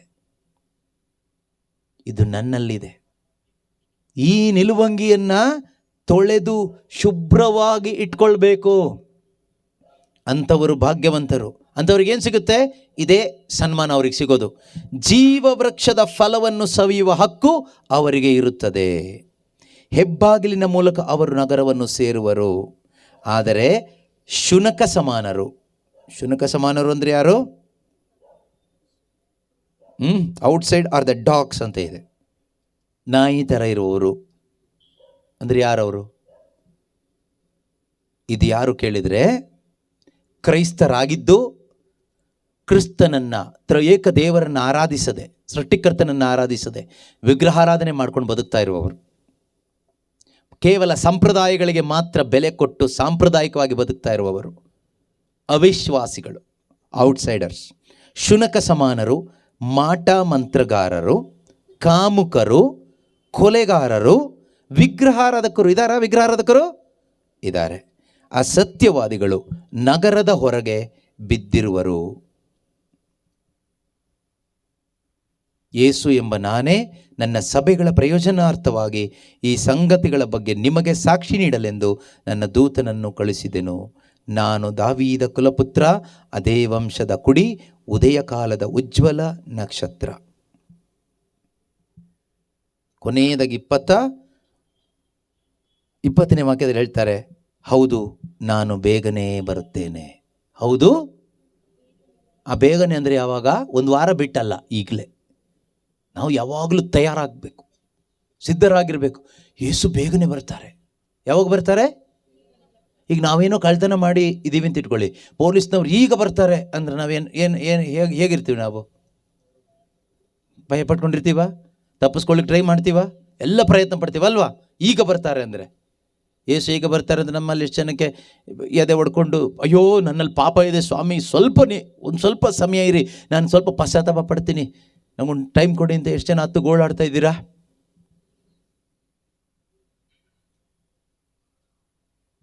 ಯೋಚನೆ ಮಾಡಿ ನೋಡಿ. ಯೇಸು ಬರ್ತಾರೆ, ಇನ್ನೂ ಬಂದಿಲ್ಲ, ಈಗ ಬಂದುಬಿಡ್ತಾರ? ಪ್ರೀತಿಯ ಸಹೋದರ ಸಹೋದರಿಯರೇ, ಅವ್ರು ಬರ್ತಾರೆ. ಅವ್ರು ಯಾವಾಗ ಬರ್ತಾರೆ ಗೊತ್ತಿಲ್ಲ, ಬೇಗ ಬರ್ತಾರೆ. ಬಂದರೆ ಎಲ್ಲ ಬೇಗ ಆಗುತ್ತೆ. ಅವ್ರು ಬೇಗ ಬರ್ತಾರೆ, ಬಂದ ಮೇಲೆ ಆಗಬೇಕಾಗಿರೋ ಸುಮಾರು ಬೇಗ ಆಗಿಬಿಡುತ್ತೆ. ಅವ್ರು ಬರೋ ತನಕ ಟೈಮ್, ಬಟ್ ಆ ಟೈಮ್ ಗ್ಯಾಪ್ ಎಷ್ಟು ಗೊತ್ತಿಲ್ಲ. ಆದ್ದರಿಂದ ನಾವು ಸದಾ ಸಿದ್ಧರಾಗಿರಬೇಕು. ದಿನ ಹೀಗೆ ಪ್ರಾರ್ಥನೆಗೆ ಬಂದು ಹೋಗೋದು ಮಾತ್ರ ಆಗಬಾರ್ದು, ದೇವರ ವಾಕ್ಯಕ್ಕೆ ಬೆಲೆ ಕೊಡುವವರಾಗಬೇಕು. ದೇವರ ವಾಕ್ಯಕ್ಕೆ ಇಸ್ರಾಯೇಲ್ ಜನರು ಆ ಒಂದು ಸಾಮುವೇಲ್ ಪ್ರವಾದಿಯ ಮಾತನ್ನು ಕೇಳಿ ಪಶ್ಚಾತ್ತಾಪ ಪಟ್ಟರು. ವಾಪಸ್ ಬಂದು ನಾವು ಕೊನೆ ಫೈನಲ್ ಮಾಡೋಣ. 1 ಸಾಮುವೇಲ್ 7ನೇ ಅಧ್ಯಾಯದಲ್ಲಿ 6ನೇ ವಾಕ್ಯ. ಅಂತೆಯೇ ಅವರು ಅಲ್ಲಿ ಕೂಡಿ ಬಂದು ನೀರು ಸೇದಿ ಸರ್ವೇಶ್ವರನ ಮುಂದೆ ಹೊಯ್ದು ಆ ದಿವಸ ಉಪವಾಸವಿದ್ದು ದ್ರೋಹಿಗಳಾಗಿದ್ದೇವೆಂದು ಸರ್ವೇಶ್ವರನಿಗೆ ಅರಿಕೆ ಮಾಡಿದರು. ಏನಂತ? We have sinned against the Lord. They confessed to God what? We have sinned against the Lord. We have sinned against the Lord. ಪಶ್ಚಾತ್ತಾಪ ಪಟ್ಟರು,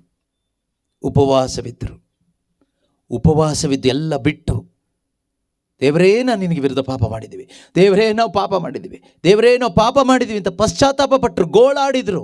ಮಾತ್ರ ಅಲ್ಲ, ಸಾಮುವೇಲ್ನಿಗೆ ಹೇಳ್ತಾರೆ, ಸಾಮುವೇಲ್ ನಮಗೀಗ ಪ್ರಾರ್ಥನೆ ಮಾಡಲಿಕ್ಕಾಗಲ್ಲ, ನೀನು ಪ್ರಾರ್ಥಿಸು. ಸಾಮುವೇಲ್ ಏನು ಮಾಡ್ತಾನೆ? ಇಸ್ರಾಯೇಲ್ ಜನರ ಪರವಾಗಿ ಯಜ್ಞವನ್ನು ಅರ್ಪಿಸಿ ಪ್ರಾರ್ಥಿಸ್ತಾನೆ.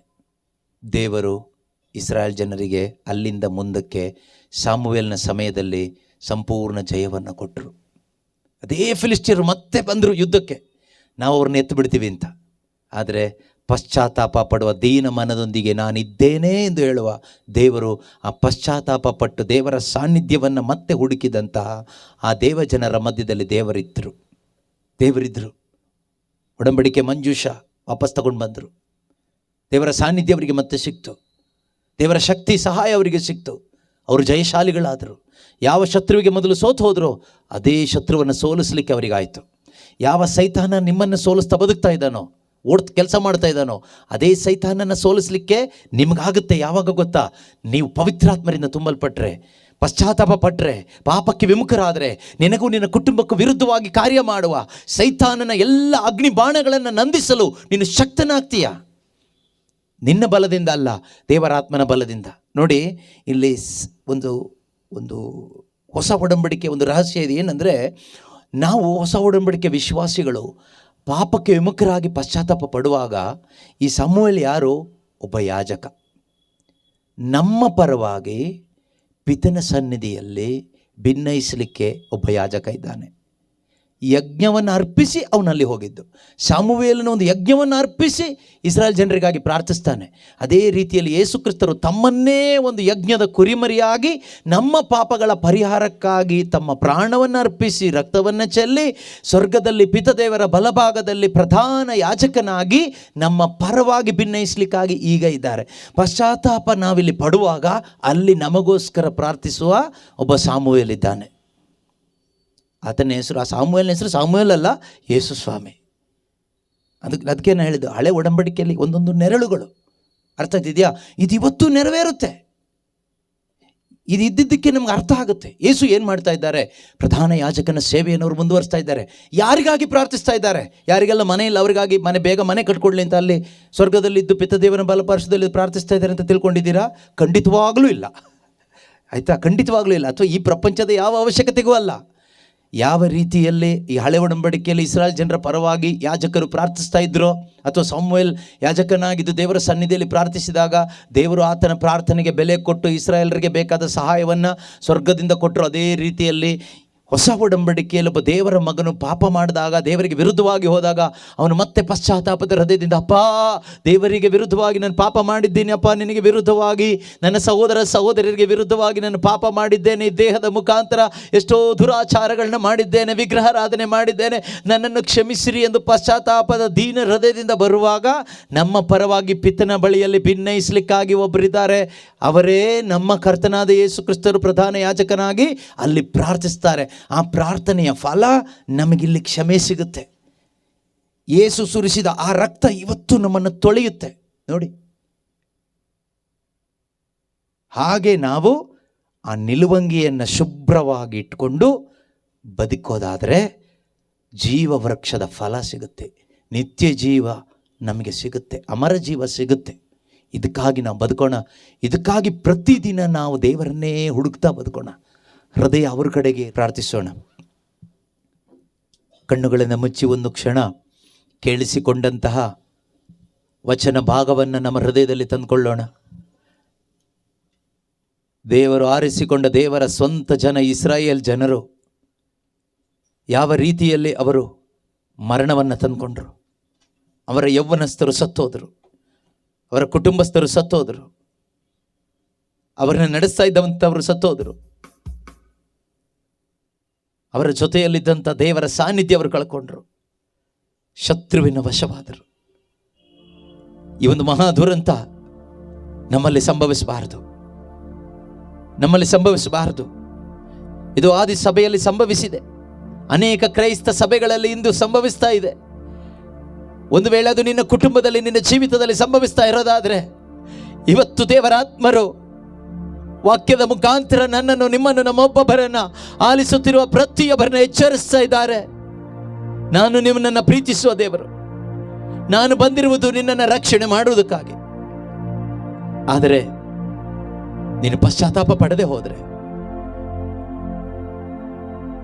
ದೇವರ ಕಡೆಗೆ ತಿರುಗದೆ ಹೋದರೆ, ವಿಶ್ವಾಸದ ಜೀವನವನ್ನು ಜೀವಿಸದೆ ಹೋದರೆ, ವಿಶ್ವಾಸ ದ್ರೋಹಿಯಾಗಿ ಹೋದರೆ, ದೀಪಸ್ತಂಭ ತೆಗೆದು ಹಾಕ್ತೇನೆ.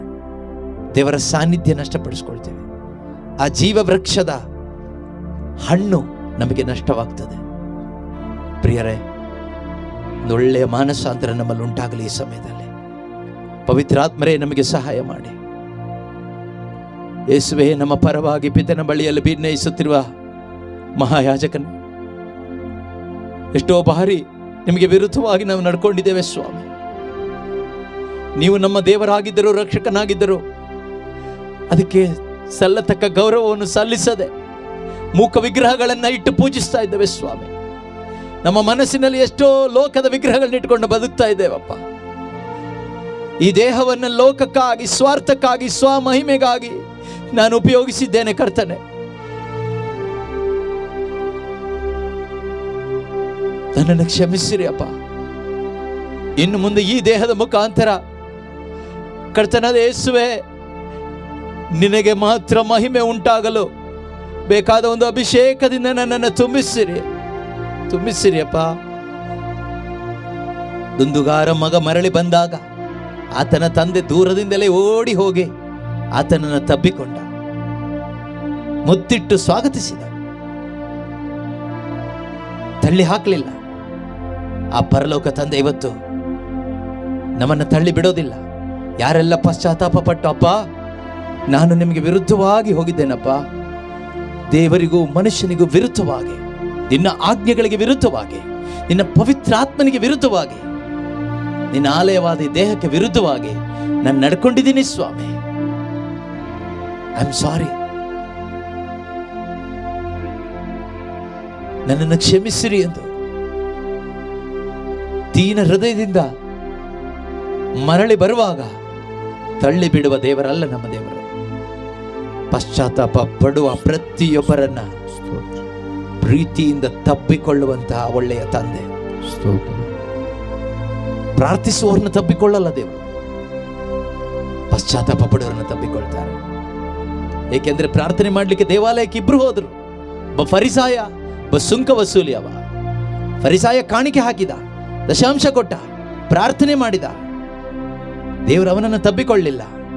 ಆದರೆ ಸುಂಕ ವಸೂಲಿ ಅವನು ಕಾಣಿಕೆ ಕೊಡ್ಲಿಕ್ಕಿಲ್ಲ, ದಶಾಂಶ ಕೊಟ್ಟಿಲ್ಲ. ಪಾಪಮಯವಾದ ಜೀವನ, ದೇವಾಲಯದ ಒಳಗಡೆ ಬರುವ ಯೋಗ್ಯತೆ ಇಲ್ಲ, ತಲೆ ಎತ್ತಲಿಲ್ಲ, ತಲೆ ತಗ್ಗಿಸ್ಕೊಂಡ, ಎದೆ ಬಡ್ಕೊಂಡ. ಅವನು ಹೇಳಿದ್ದು ಒಂದೇ, ಸ್ವಾಮಿ ನಾನು ಪಾಪಿ, ಸ್ವಾಮಿ ನಾನು ಪಾಪಿ, ಪಾಪಿ ನಾನು ಪಾಪಿ. ದೇವರು ಅವನನ್ನು ತಬ್ಬಿಕೊಂಡ್ರು. ಮಗನೇ, ನಿನ್ನ ಪಾಪಗಳನ್ನು ಕ್ಷಮಿಸಲಾಗಿದೆ, ಹೋಗು ಅಂತ ಹೇಳಿದರು. ಇವತ್ತು ಯಾರೆಲ್ಲ ಯೇಸುವೆ ನಿನ್ನ ಮುಂದೆ ನಿಲ್ಲಲು ನಾನು ಯೋಗ್ಯನಲ್ಲ, ನಾನು ಪಾಪಿ, ನಾನು ಪಾಪಿ, ನಿಜವಾಗ್ಲೂ ನಾನು ಪಾಪ ಮಾಡಿದ್ದೀನಿ ಸ್ವಾಮಿ. ಎಫೆಸದ ಸಭೆಗೆ ಹೇಳಿದ ಹಾಗೆ ಮೊದಲಿದ್ದ ಆ ಪ್ರೀತಿ ಇಲ್ಲ, ತಣ್ಣಗೂ ಇಲ್ಲ, ಬೆಚ್ಚಗೂ ಇಲ್ಲದ ಪರಿಸ್ಥಿತಿಯಲ್ಲಿ ನಾನಿದ್ದೇನೆ. ಆ 7 ಸಭೆಗಳಲ್ಲಿ ನೀವು ಕೊಟ್ಟ ಸಂದೇಶವಾಗಿತ್ತು, ಮೊದಲಿದ್ದ ಪ್ರೀತಿ ಇಲ್ಲ, ತಣ್ಣಗೂ ಇಲ್ಲ, ಬೆಚ್ಚಗೂ ಇಲ್ಲ ಎಂದು. ಅದೇ ಒಂದು ಪರಿಸ್ಥಿತಿಯಲ್ಲಿ ಇಂದು ನಾನಿದ್ದೇನೆ ಸ್ವಾಮಿ. ಪವಿತ್ರ ಆತ್ಮನೇ ನನಗೆ ಸಹಾಯ ಮಾಡಿ. ಎಷ್ಟೋ ವರ್ಷಗಳು, ದಿವಸಗಳು ನಿನ್ನ ನಡೆಸುವಿಕೆಯನ್ನು ನಾನು ನೋಡಿದ್ದೇನೆ. ಈಗ ನಿನ್ನ ನಡೆಸುವಿಕೆ ನಾನು ಕಳ್ಕೊಂಡಿದ್ದೇನೆ. ಮತ್ತೊಮ್ಮೆ ನೀವೇ ನನ್ನನ್ನು ಮುನ್ನಡೆಸಿರಿ ಪವಿತ್ರಾತ್ಮರೇ. ನನ್ನ ಕುಟುಂಬವನ್ನು ಮುನ್ನಡೆಸಿರಿ ಪವಿತ್ರಾತ್ಮರೇ. ನನ್ನ ಮಕ್ಕಳನ್ನು ಮುನ್ನಡೆಸಿರಿ ಪವಿತ್ರಾತ್ಮರೇ. ನನ್ನ ಸಭೆಯನ್ನು ಮುನ್ನಡೆಸಿರಿ ಪವಿತ್ರಾತ್ಮರೇ. ಈ ಲೋಕದಲ್ಲಿರುವ ಸಕಲ ಕ್ರೈಸ್ತ ಮಕ್ಕಳನ್ನು ಮುನ್ನಡೆಸಿರಿ ಪವಿತ್ರಾತ್ಮರೇ. ಪ್ರಧಾನ ಯಾಜಕನಾಗಿ ಪಿತನ ಬಲಪಾರ್ಶ್ವದಲ್ಲಿ ನಮ್ಮ ಪರವಾಗಿ ಸಮುವೇಲನು ಇಸ್ರಾಯೇಲ್ ಜನರಿಗಾಗಿ ಪ್ರಾರ್ಥಿಸಿದ ಹಾಗೆ ಯಾಜಕನಾಗಿದ್ದು ಪ್ರಾರ್ಥಿಸುತ್ತಿರುವ ಮಹಾಯಾಜಕನಾದ ಯೇಸುವೆ, ಯಜ್ಞದ ಕುರಿಮರಿಯಾಗಿ ನಿನ್ನನ್ನೇ ಅರ್ಪಿಸಿ, ನಿನ್ನ ಯಜ್ಞದ ಕುರಿಮರಿ ಆ ರಕ್ತದಿಂದ ನನ್ನನ್ನು ತೊಳೆದು ಪಿತನಾದ ದೇವರ ಸೇವೆಗೆ ರಾಜಯಾಜಕರನ್ನಾಗಿ ಆರಿಸಿಕೊಂಡ ಆತನೇ, ನಿನಗೆ ಕೋಟಿ ಕೋಟಿ ಸ್ತೋತ್ರಪ್ಪ. ದೇವರೇ, ಎಂದು ಈ ಸಂದೇಶ ಆಲಿಸಿದ ಪ್ರತಿಯೊಬ್ಬರ ಜೀವಿತಗಳು ಹೊಸದಾಗ್ಲಿ ಅಪ್ಪ. ನಿನ್ನ ವಾಕ್ಯಕ್ಕೆ ಬೆಲೆ ಕೊಡುವರಾಗ್ಲಿ ಸ್ವಾಮಿ. ನಿನ್ನ ವಾಕ್ಯಕ್ಕೆ ನಾವೆಲ್ಲರೂ ಶರಣಾಗುವಂತೆ ಆಗಲಿ ಅಪ್ಪ. ನಿನ್ನ ವಾಕ್ಯಕ್ಕೆ ಬೆಲೆ ಕೊಟ್ಟು ನೀನು ಕೊಡುವ ಸನ್ಮಾನವಾದ ನಿತ್ಯ ಜೀವವನ್ನ ಪವಿತ್ರಾತ್ಮ ಅಭಿಷೇಕವನ್ನು ಹೊಂದಿಕೊಳ್ಳುವಂತೆ ಆಗಲಿ ಅಪ್ಪ.